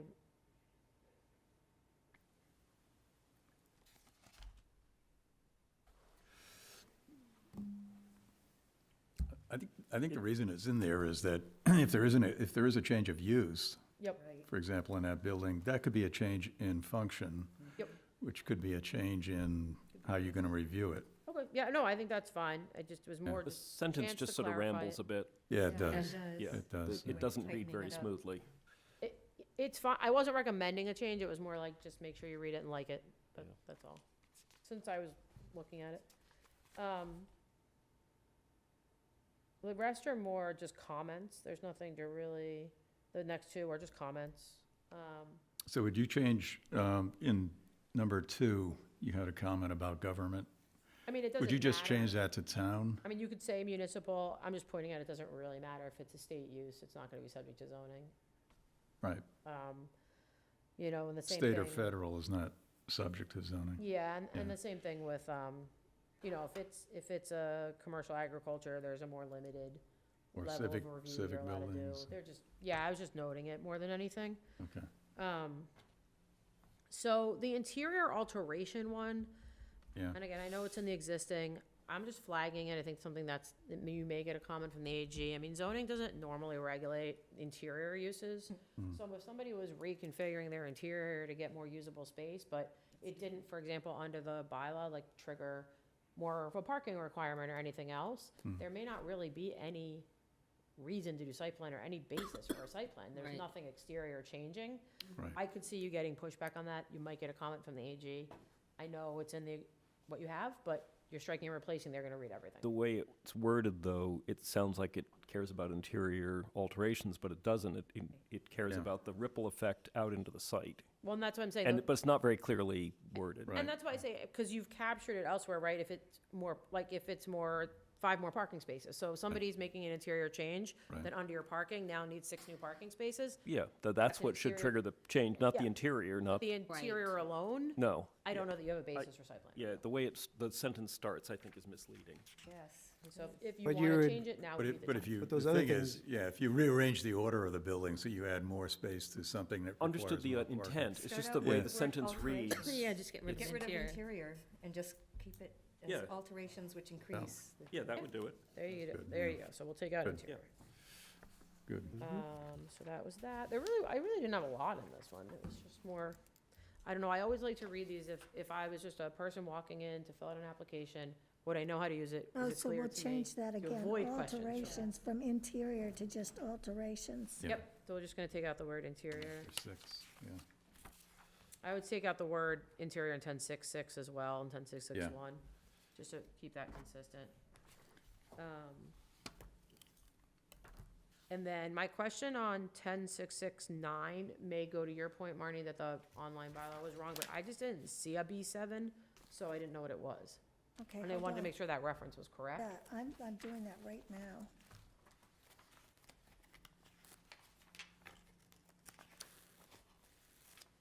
B7. It's wrong. Let's see. Oh, wait. Uses permitted by special entries B1, B3, and B7. Yes.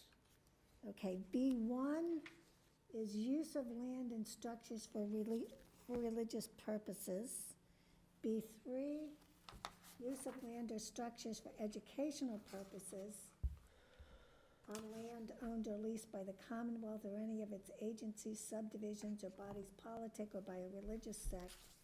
And 7 is childcare. So this is Dover Amendment. So in yours, there is a B7, it's childcare? Yeah, so got it. this is correct. Okay, perfect. All right, let's see. I think we're almost done.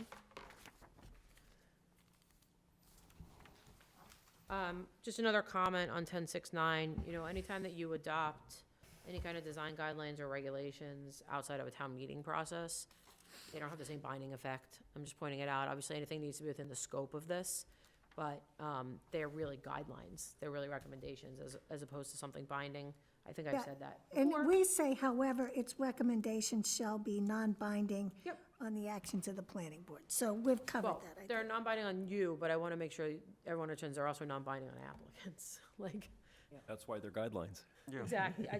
I always flag it when we're They're talking about. suggestions. Why don't we just say non-binding, period? Sure.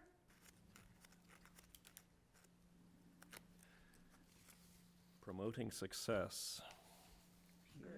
Shall make its determination within, no, wait, what's this? What does make its If you say determination? non-bind, if you say non-binding, then they can ignore it completely, which they technically can, but Can. if you can say you advise them, like it's an advisory decision. I mean, you could end it I with. mean, I'm just, Stat, should we leave it? End it with, to provide recommendation to the planning board concerning site design and architecture of the proposed development, period. I mean, they are non-binding, so like, you could just get rid of the rest of the sentence if you want.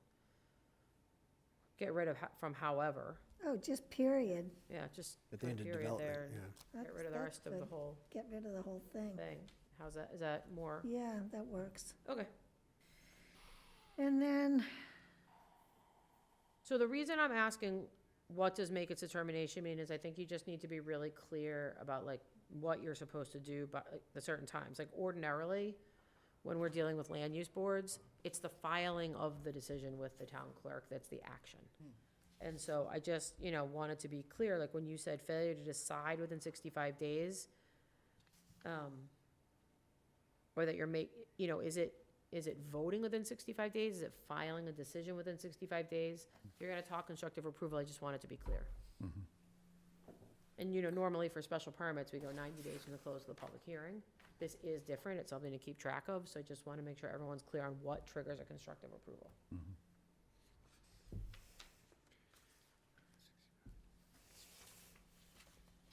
well, shouldn't we say the planning board shall issue its decision? yeah.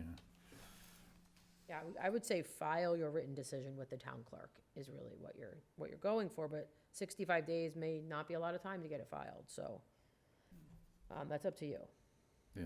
What did you say the standard was, 90? For special permits, it's 90 days from the close of the public hearing to file with the town clerk. Yeah, would it be reasonable to just use that? I think just for keeping track of it, if everything's 90 days, it's easier to Yeah. not make a mistake, but Right. that's Can we Just just my- suggest that? brain. Yeah, that Okay, sounds good. so we're gonna change this to say the planning board shall file its written File its written decision decision, yeah. with the town clerk within 90 days Right. of the close of the public hearing, and then you can say, unless the applicant specifically agrees in writing, failure to, and I would just say, file the decision within the 90 days, and that just makes it clear.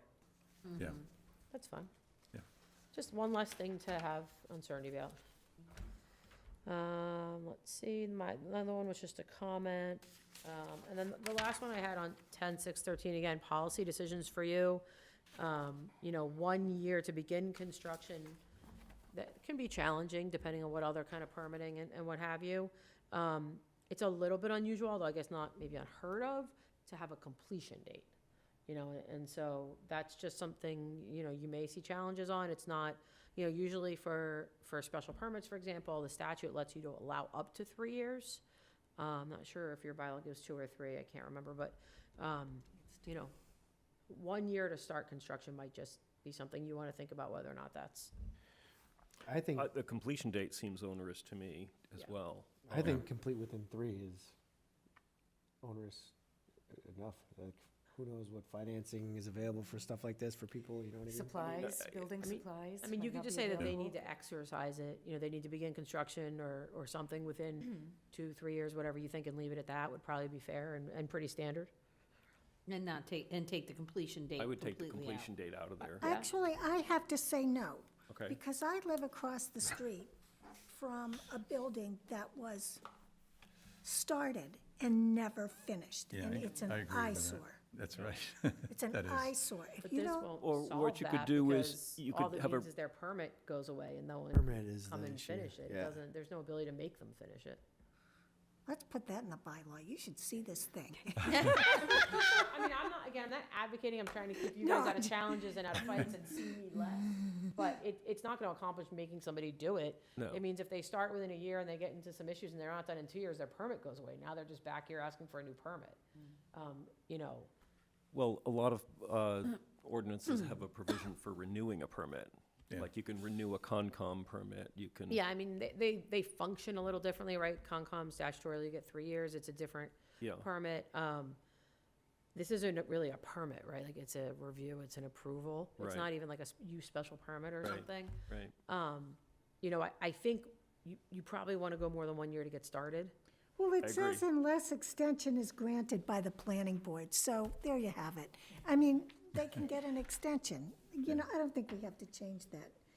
I also think we have a bylaw that restricts eyesores and, you know, unsightly It's abandoned very limited. buildings. It's very We limited. have a fairly new bylaw. It's very We limited, though. I've decide to looked. take out to be completed within 2 years? No, because it says I unless know, well, extension is you, that's granted. what, I didn't know what everybody else said. I so. say leave it in, because you know, Anybody every else? I know- change we make is an opportunity to have another typo or another.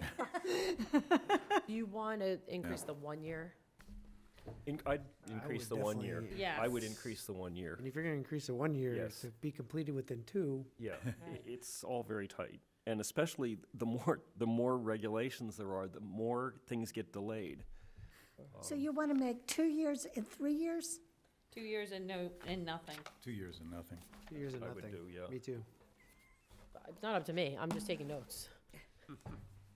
So Yeah, you, yeah. but just so my notes are accurate, do I hear you want to just change it to say that construction has to start within 2 years, period, unless extended? And generally, things don't stall out with any kind of motivation. Usually, things go sideways. And if you have other regulations where if something's an attractive nuisance or an eyesore, that's covered That would be elsewhere. the place to. Yeah, Or if it's unsafe, that's where. or if it's that's unsafe, where or Rich it has to comes be in, you know? condemned or something like that. You know, Right. you can deal with all of that differently. Okay, I mean, you know, all right, and then Marnie, I think I heard you say earlier, you don't need the definition change that's in here? Right, you don't. So that can just come out. So those are just my comments. I don't know if anyone, other questions for me, but. Can I just go back to the change that was recommended for section 10.62? Sure, let's go back.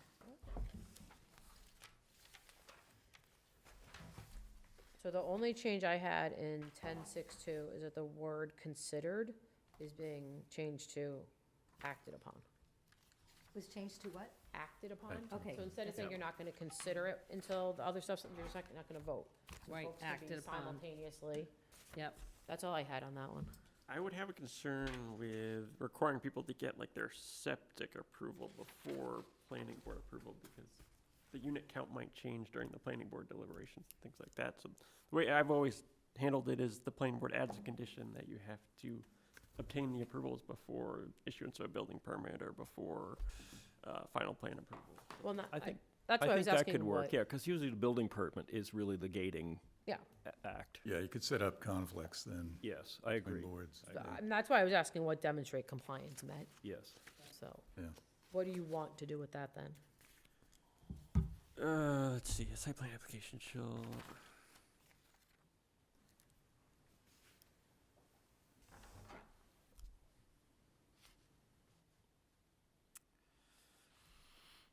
Maybe just adding a sentence at the end, the planning board may require approvals after planning board. Yeah, I mean, you could say, a site plan review application should not be acted upon unless the applicant demonstrates compliance, and then, I mean, you could add something that says, you know, compliance may be demonstrated through a condition of approval. Yes, And then- compliance may be Addressed through addressed. a condition of approval. Yeah. How's that sound to folks? What was that? After that, what, we're saying what, compliance may be a condition of approval? So it's not Yes. compliance, it's, let's see. the site plan review application shall not be acted upon rather than considered, right? That's the Yeah. first piece. Yep.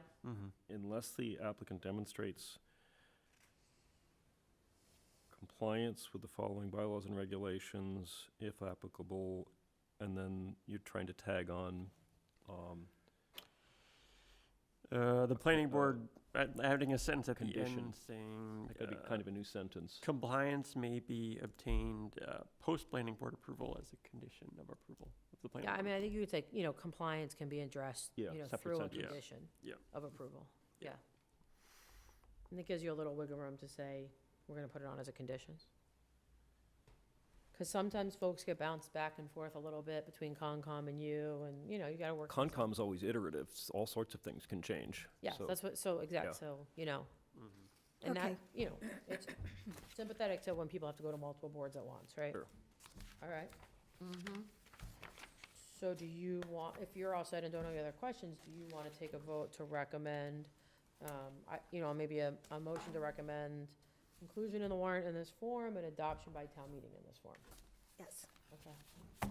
I'll make a motion that we vote to approve the inclusion of the warrant. Recommend, I'm sorry? recommend.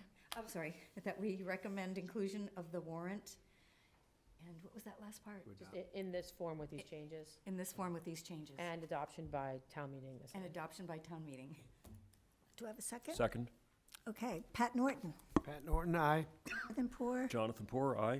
Emil Dahlquist, Emil Dahlquist, aye. Darcy Dale, Darcy Dale, aye. Beth Her, Aye. Bill Wheaton, Bill Wheaton, aye. and Marnie Crouch, aye. All right, Okay, that sounds good. Now, okay, all the hard work's done. hard work's done. Now, let's do the cleanup work, because the select board had the wrong version They did. of section, or ADUs. proposed amendments to 3.0. Somehow the wrong version of the ADU proposal got into the draft warrant.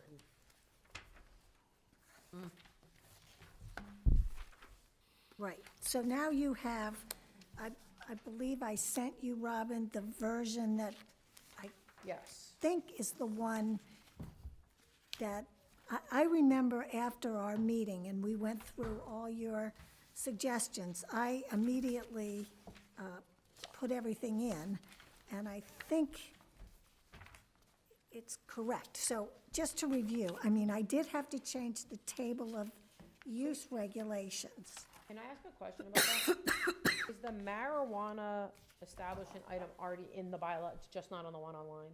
Yes. Okay, so then I wouldn't put it in here bold and underlined because it looks like you're adding it new. Oh, Right. okay, So oh, that- yeah. That was my only question. So that's Oh, not yeah. actually a change. That's just something that you fixed so that it accurately reflects the existing phase zoning. Yeah, no, good point. All right, so that was my only question on that.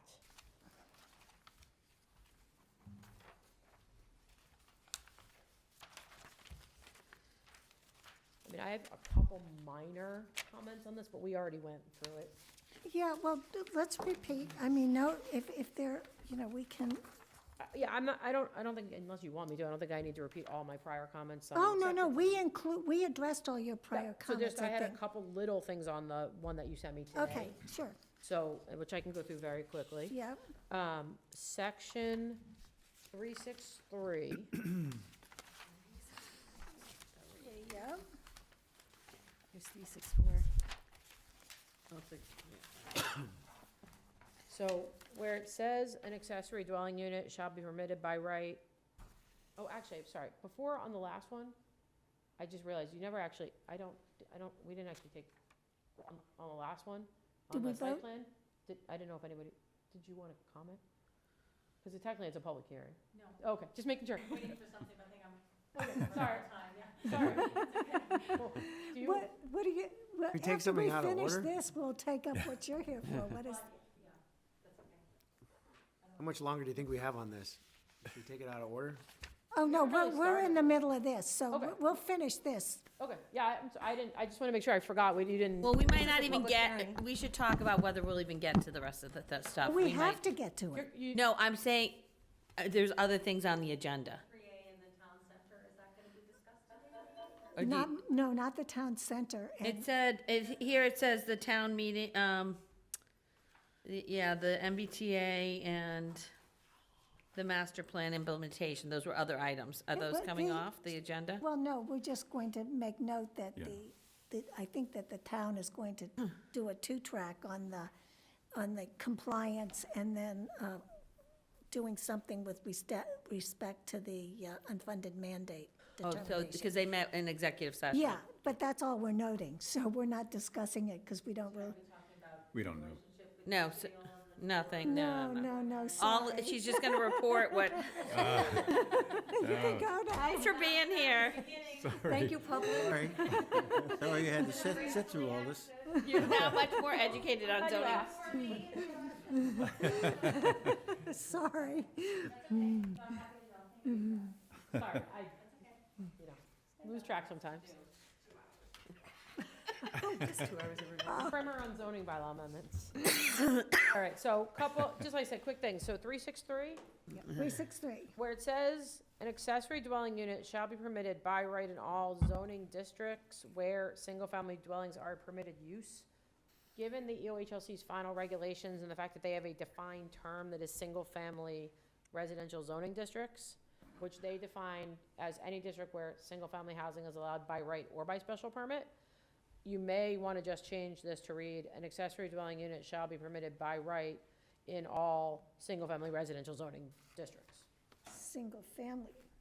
residential zoning districts, because that's a term that's defined in the regulation.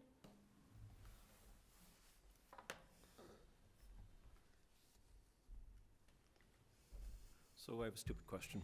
Sure. Let's say there was a pre-existing residence in a non-residential zone, but it's just grandfathered in, it's in the wrong zone. Is So that the only district that would apply to for you guys is, well, actually, you allow single families in, Business, it would be business, yeah. Yeah, yeah. So this would not allow them to have an ADU, okay. because it's not well, hold on, let me just look real quick here. But you're making it allowed, so you're making it allowed, though, Yeah. on your use table. Right. Yeah. That's what I'm saying, That's is there a Oh. contradiction here? Well, then, if that's the case, then you should just say accessory dwelling unit shall be permitted by right in all zoning districts, period. If that's what the intent is. Like I say, it was a stupid question. Yeah, no, it's not a stupid question at all. I mean, it's two different things, right? You can be more generous. I was referring to the OHLC definition, but if you're gonna amend the table where they're allowed in every district, you should just say that. So I would say 3.6 then should say an accessory dwelling unit shall be permitted by right in all zoning districts, period. Well, is there any exception to that? I guess So- my concern is if we created a district in the future that Yes. Yeah. was different. Yeah. Well, if you rezone the town to create new districts, you're gonna have a lot of things to look at, so. But to your point, it's not a stupid question, it's a good point, Jonathan, is if your use table says yes, yes, yes, business, yes. Yeah. And that is not a district that normally Yeah. allows single family, and then in 363, you say all districts where single family, then that's more restrictive than what your use table is doing, they should just be consistent. Right, that's what I thought. So right now, you're allowing them in all zoning districts, correct? The only thing I would say is that business districts, you typically wouldn't want a single-family house. Right. I mean, that's just not Well, good then- planning. So But does do we your- want it, I can we don't take have it, your can we whole- take, if that's what the state says, Yeah. another way to look at this is, do you take it out of the table in the business districts? That's to me I the don't have the question. whole- For, That's a Well, we good, can't do that because if we took it out of the business district, we would have to have a public hearing on that. That's not one of our proposed amendments. yeah. Well, I think it becomes a scope question. I mean, right now, it's something that needs yeah, I mean, you could look ahead yeah. at that, but it's a question. It's something you want to think about. Yeah. Do we want to allow single-family use in the business district? well, you're not It's- allowing single It's family. accessory dwelling units. How Yes. could you, Wait a minute, suppose you had, Wait, hold on, sorry. Right now, you already allow single families in your business districts. So unless you're gonna have, to Marnie's point, a different bylaw amendment that prohibits single families in the business district, right now, you have to allow ADUs in the business district. Well, maybe that gets addressed with, if ever a form-based code happens. Right. But then what you So- don't want to do is you want to word Yeah. this in a way that there's the Yeah. least amount of ripple effect if you Well, do that. So, but the fact that you currently allow single families in the business district means you can keep the language That it is there now. That's that just probably, references the definition Yes. because you allow them, and if you have some other district in the future where you Right. don't, you're fine. that's probably because of Cummings Avenue. They're all single-family houses there. Okay. So, And Remember, though, single-family can include single-family attached. Yep. That's a definition. So you can get a very urbane feel with a block of single-family houses that are technically single-family attached houses, right? row houses, you Row mean? row houses are attached, yeah. Those, I don't know if those would be considered. they'd probably be considered multifamily. That's actually a Multifamily. definition in the census and in architectural books, single-family attached, detached. I mean, what you don't want is you don't want an ADU in the front of a business building. Yeah, I That would vote be a for- bad thing. I vote for going with Robin's Leave suggestion. it the way it is. Well, we're just gonna change it so it matches the OHLC definition. I would Yeah. say Single-family single-family residential residential zoning districts, and Which we is don't their have. definition. Okay. Right. So that was just my little comment, because I thought Okay. you might get an AG comment on Yeah. that. Yeah, And then, so if you go to 365, I think there's just a typo there. where? 3651, right now it says only one accessory dwelling unit shall be permitted on each lot containing a principal dwelling. And I think the period should just go after dwelling. yeah, Don't say unit, but then right now it just reads single-family dwelling. So I think Yeah. that's just like a typo that yeah. needs to come out. Containing a principal, where's the period? After So- dwelling? After I dwelling think you unit. should put a period after the word dwelling. But then when it says single-family dwelling, like it's a new sentence, I think that should come out. I Single think it's just a typo. Yeah. Okay. I thought we, I think it's just little cleanup stuff 3651. that maybe didn't get caught. I was reading it again today. You did it. You crossed it out there. should it be just a period after Yeah, just a single period. containing a principal dwelling. Dwelling, Period. period. Period. dwelling? I think we always referred to them as dwelling units, though. Mine says dwelling unit. Containing a principal dwelling unit, period. That's where it is, yeah. Okay, You want to keep unit. all right, Okay. got it. So keep unit. All right. So I had a question in 3. It's more of a clarification in 3653. Which is talking about 3, 6, Dimensions. So the last sentence there says, when attached to a principal dwelling unit, the attached accessory dwelling shall meet the required setback requirements for the principal. Now, an inference someone might draw from that is if it's detached, it doesn't need to meet setbacks. I'm not sure you need that sentence. I don't know that it adds anything. If you're already saying that the ADU has to meet all the applicable dimensional requirements unless otherwise set forth in this section, that's it, whether attached or detached. Okay, take that Unless- last sentence out. Unless it's non-conforming though, right? Suppose the So building is, my opinion is that 40A6 still applies. If somebody has a non-conforming structure in their lot and they're making alterations, I still think they should have to come in and get a finding. I don't think you should do it by special permit, but I still think they should have to get a finding. Because I don't see anything in UHLC regulations that can alter a statute.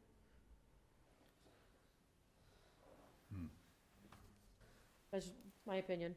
Take the last sentence out? I think that was the building inspector's opinion also. yeah. Did Rich mention He's a it? smart man. Yeah, yeah. Take the last sentence out. Okay, All right. so we'll take that out. All right, let's see. You know, I mean, some things I've already commented on, I know you've chosen to keep them in, so we don't have to go through that again. And then, just one little thing, the number 13, just the T in there should be Oh, capitalized. capitalize, yeah. Yeah, that was it. And then, Marnie, did you say earlier you guys determined you don't need any of these definitions, or what was the? Because I think you still want to add the new ADU definition. No, I think that, hold on, I have to find my notes. And then, I know I said this before, I was just gonna comment on this concept of the large accessory dwelling unit, there's still no standards for it.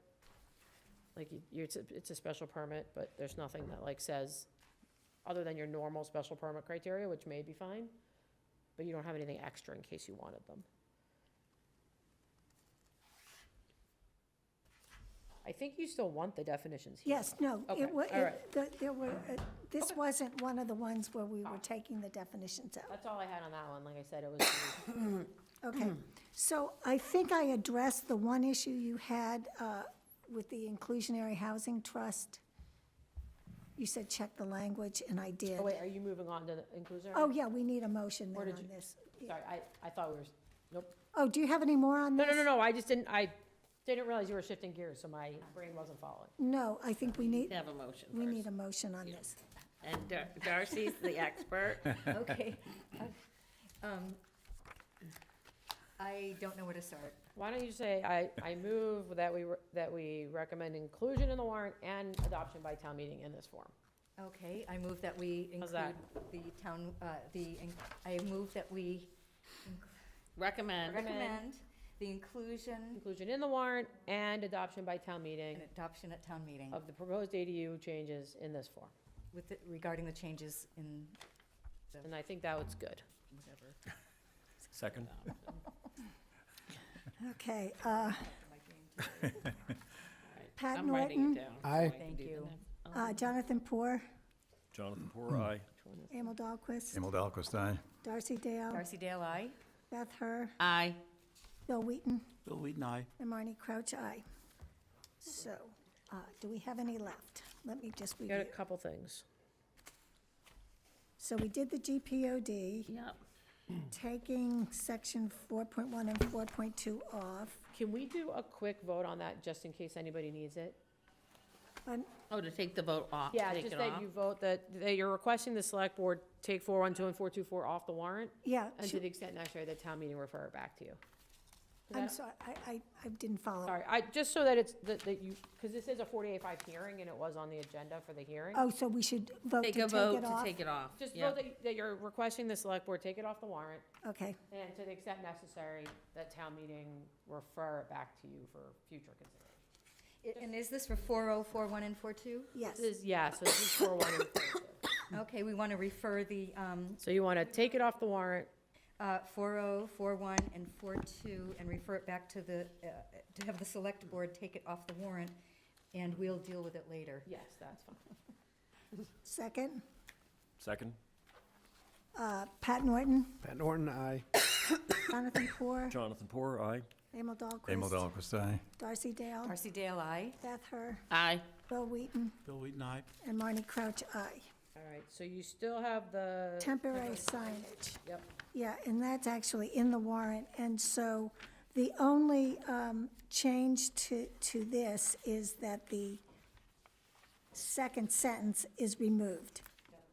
And that's just, That's because it shouldn't have been there to begin. right. Correct. So we can vote to refer this, to recommend to the Recommend, town how meeting.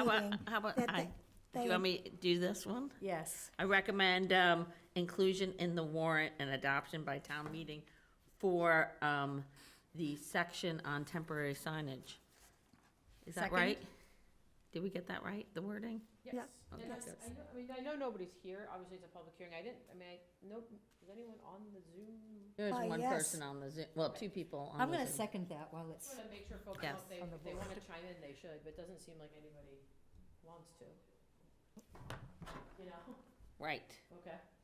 Okay, Are so, there Hands raised or anything? No, I No don't see hands any. raised. no, no or- hands raised.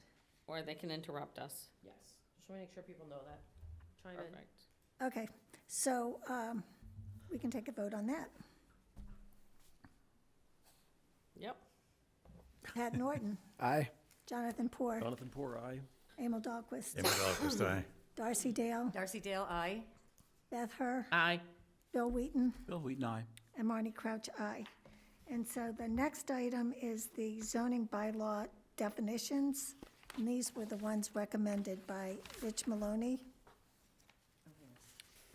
So, same motion.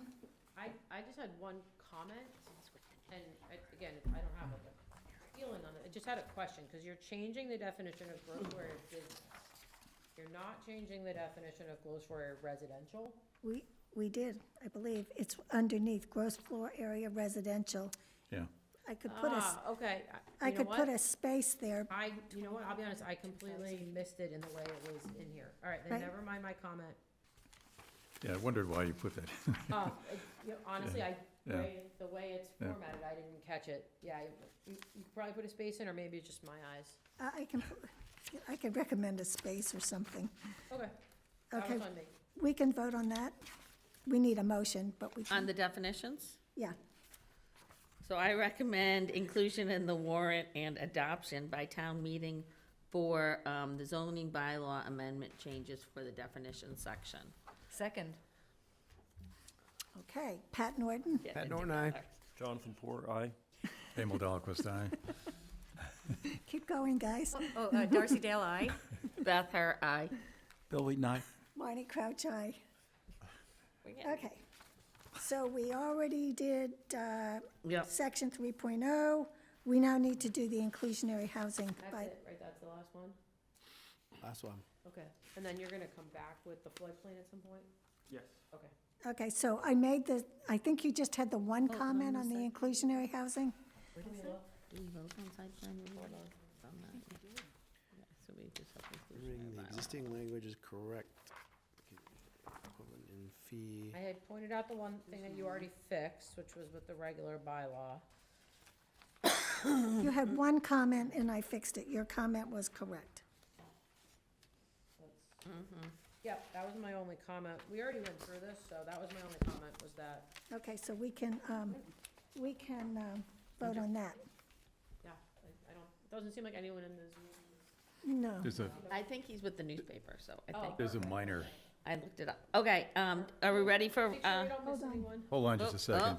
Just a minor, it's just a typo, but 8.3 point was 4, now 5, but you want to cross out the 4? point I think three? it is, you just can't see it because the actual strike Yeah, through you goes through the 4, Yeah. like goes through where the line in 4 is perpendicular. Yeah, looks that way. Yeah, I can see that. Plus there's The a, 4 is underlined. there's a I 5 can there see anyways. that. Yeah. Do you know what I mean? It's Like, there. literally It's where there. you make the 4 is where the strike through goes. So it doesn't look like it's It's crossed like a off. double line. Okay, Well, I have that, length. and Okay. I have all these okay, memorandum, and yeah, I think I fixed it in that. Okay. So Oh, gotcha. I think that does it. All right, okay, we're ready? yeah. Recommend inclusion in the warrant and adoption by town meeting for the zoning bylaw amendment regarding inclusionary housing bylaw. Second. Pat Norton, Pat Norton, aye. Jonathan Poor, Jonathan Poor, aye. Emil Dahlquist. Emil Dahlquist, aye. Darcy Dale, aye. Beth Hart, aye.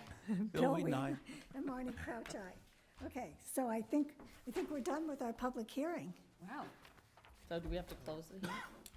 Motion to close the public hearing? Yes. Motion to Second. close the public hearing. Yep, second. Second. Pat Norton, aye. Raise our hands here. Can we just raise our hands? Jonathan Poor, It's aye. unanimous, okay? You can, but Is this yours? Okay, Those are yours? Okay, No, this is well, mine. We've already said aye. Can we say it we again? all said Jonathan- aye. All in favor, yes. All Jonathan in Poor, favor. aye. Bill Yeah. Wheaton, aye. Aye. We're Aye, closing that. Beth Hart, aye. So, Okay. Okay, This one's yours, I think. oh, sure. so thank you very much, Robin. Your comments have been very helpful. That's what we're here for. Thank you. Yeah, You don't need me for anything. Can Shall I I just, make a motion? one for the floodplain and then you can, Oh, no, I think we were it should be gonna, the very did next. you wanna mention what they, the No, I was gonna, determination? to leave.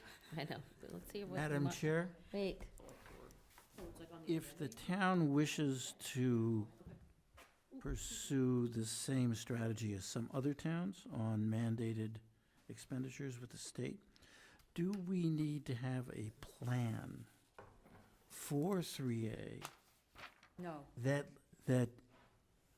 shows that we'll have to spend money and, you know, and so on? that's, I don't think you do. As opposed to just saying, you know, no, we're challenging the whole thing. so it's an unfunded mandate, and I guess the question is, what is unfunded? That's right. and if you look and at some of the it's- letters, It seems to me it's actually, you know, nicer to the state to say, look, we've considered all this, and this is our proposal, and we're gonna have to build, you know, sewage and water and infrastructure and all these other things, which will be somewhere between, you know, X and Y. And, you know, therefore, we're challenging this because you're, you know, meeting your guidelines is going to create an unfunded mandate. Right, We and should so, look at the Well, five letters. yeah, the letters that have been submitted, I've seen them, so. yeah, do have recommendations on how I've much. seen that, and Yeah. so I think then that this is something that the Select select board was in executive session, so I don't know what the discussion entailed. But maybe Robin knows, do you know anything about what constitutes an unfunded mandate? So, I mean, how is that defined? Because, I mean, an unfunded mandate can be, we need to build another school, we need to, I can't really get into all tonight, but if there were, and I wasn't privy, if there were discussions in executive session with the select board, I wouldn't want you to divulge the executive session discussion here. well, we don't know, we weren't there. So that's what I'm saying, they discussed the definition of an unfunded mandate, but I don't know So what that is. It's not, To that discussion, Yeah. so I'm not gonna. But do you know off the top of your head how the, It is a defined. How court I mean, my would question is, how can you go to calculate- court and say, What would this they law is say is a- imposing an unfunded mandate on us without, you know, showing some plan? the that will- state auditor is supposed to come back. So when you put in the letter to ask if it's an unfunded mandate, you're supposed to put in there what you think are the issues and what you think it will cost. And some of the towns did that. And then the state auditor is supposed to come back with two things. They're coming back with a determination saying it's an unfunded mandate, which they have done. They haven't come back to say what they're supposed to come back with a fiscal impact Yes. for each. That's why each town, and for me, I would recommend going, because you want them to tell you what they think based on what information you've given. There's like a give and take in that conversation.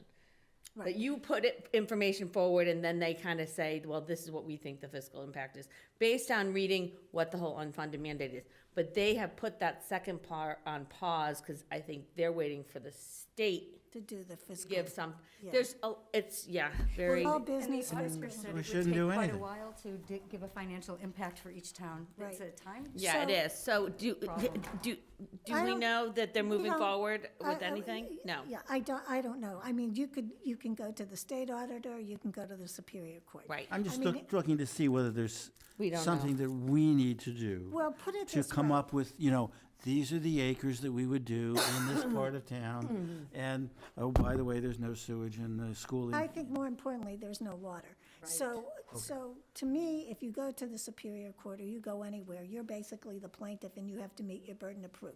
Right. And so that means you better have your experts all lined up. They're not gonna say, oh my God, people's tearing their hair out, it's gonna cost so much money. They want evidence. Yeah, they want evidence. Credible evidence. So I think that whatever, I think it was Amy Questle spoke to the select board. I'm sure I would think that she would have informed them that it's not just going into the Superior Court with a hope and a prayer. You better be prepared to demonstrate with non-speculative evidence of what it would cost.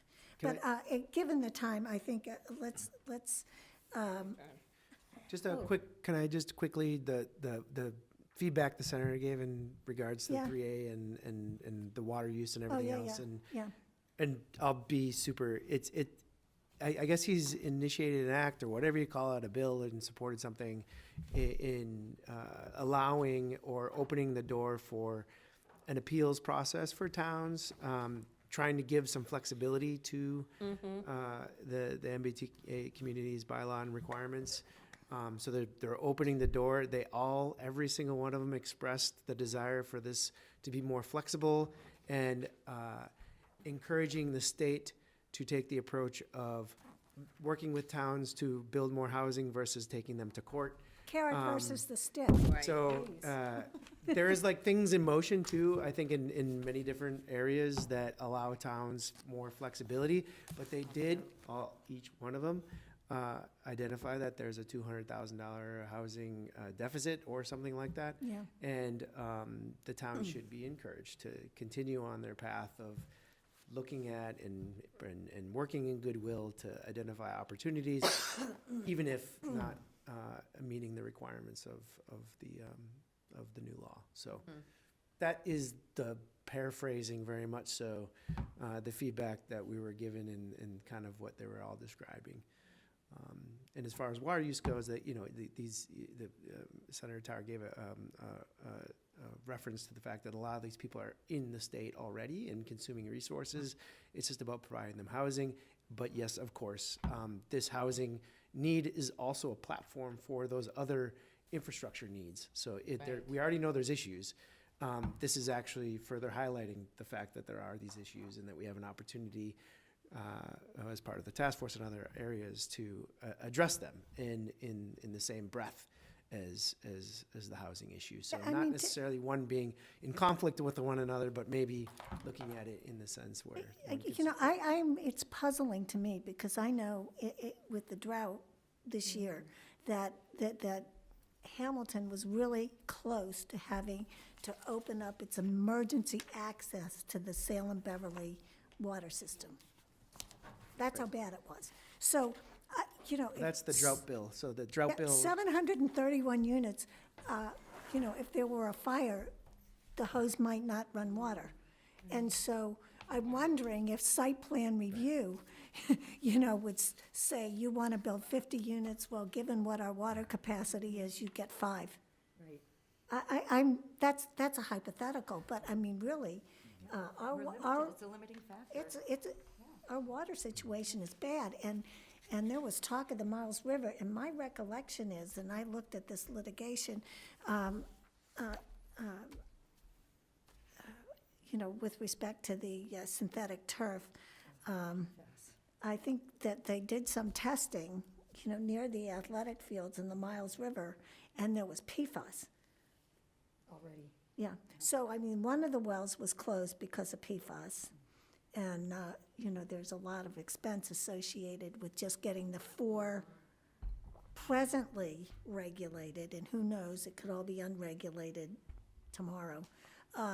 But given the volume of PFAS chemicals that we don't even test for, our water supply, if we're drawing it from the Miles River, is compromised. So I'd encourage anyone, if they want to continue the conversation, to go to the Charles River Watershed Association event on April 3rd, where it's the Water Coalition Lobbying Day, is hosted at the State House, and you can talk to whomever you want. Okay, so we've. Can you send that? I tried to send that sign as up well. for the event, but they were already full by the time I got to the Okay, other one. let's do master plan real quick, and then, I don't know what discussion of 2025 town meeting, including any was- potential business referred Excuse me, by the Madam select- Chair, I think Mark had, did you Yeah. have a subject you wanted to cover first? Yeah, Yeah, that's, it's that item A, so there is the select board included a placeholder in the warrant for a zoning amendment, which is unusual, but they do have the authority to sponsor their own amendments.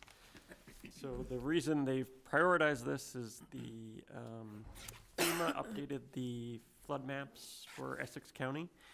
So the town has to amend its zoning within a certain time frame to account for those changes. Oh, right. Um, Yeah, and they, Yeah. oh, Actually have till July 8th to update the floodplain flood maps, and most of the communities, they just work with DCR or with Eric Carlson at DCR on that. Yep. But I think you're gonna wanna get into this warrant, which means that I assume you're talking to him. You know, it's something that should be done quickly, because you will have to have a public hearing on it before your April 5th town meeting. Yeah, it's tight, but we could schedule, you could vote tonight to schedule the public hearing for April 1st. And that would technically be in time to make the warrant. Is there going to be another town meeting in? we don't know for sure. June? They scheduled a date, but they're not committed that they're gonna have the town meeting, so we should do this town meeting. Yeah, it needs to be obviously in the newspaper. And they, yeah, Before. and they said people couldn't get insurance or something if they. yeah. Yeah, Right. you can get flood insurance after that. Yeah, It's not so we done need have to until later. address it. The Hamilton Run News holding a space for us in case. Excellent. Yeah, And we can talk more about it, but it is something that should get done. yeah, we'll put it on the agenda for April 1st. So I would just ask for a motion to schedule the public hearing for April 1st. So moved. Second, Pat Norton, Aye. Jonathan Poor, Jonathan Porter, aye. Bill Emil Wheaton, oh, Aye. taking you out of order. Beth Hur, aye. Darcy Dale, aye. Dahlquist, aye. Marty Crouch, aye. That's a wait. We're good to go. And so master plan, bye, Robin. Thank you for Thanks. coming. Thanks. Thank you. Mark, we can talk more about that if you need help. Okay. Master plan. Finally. I think we're in good shape. I would give Emil a lot of credit for kind of getting us there. Thank you. Yeah. I think we can finally get that on the website and start the implementation process. Great, So thank you, Emil. thank you. You're welcome. What a process. Second, Oh, we moved to adjourn. Just say your name and I. Pat Norton, aye. Jonathan Porter, aye. Bill Wheaton, aye. Beth Hur, aye. Darcy Dale, aye. Emil Emil Dahlquist, aye. Dahlquist, aye. And Marty Crouch, aye. So, well, we did it. We got a lot of, was a lot of work voting. done. Well, we did a lot of work this fall, Did, really. Yeah. that we did.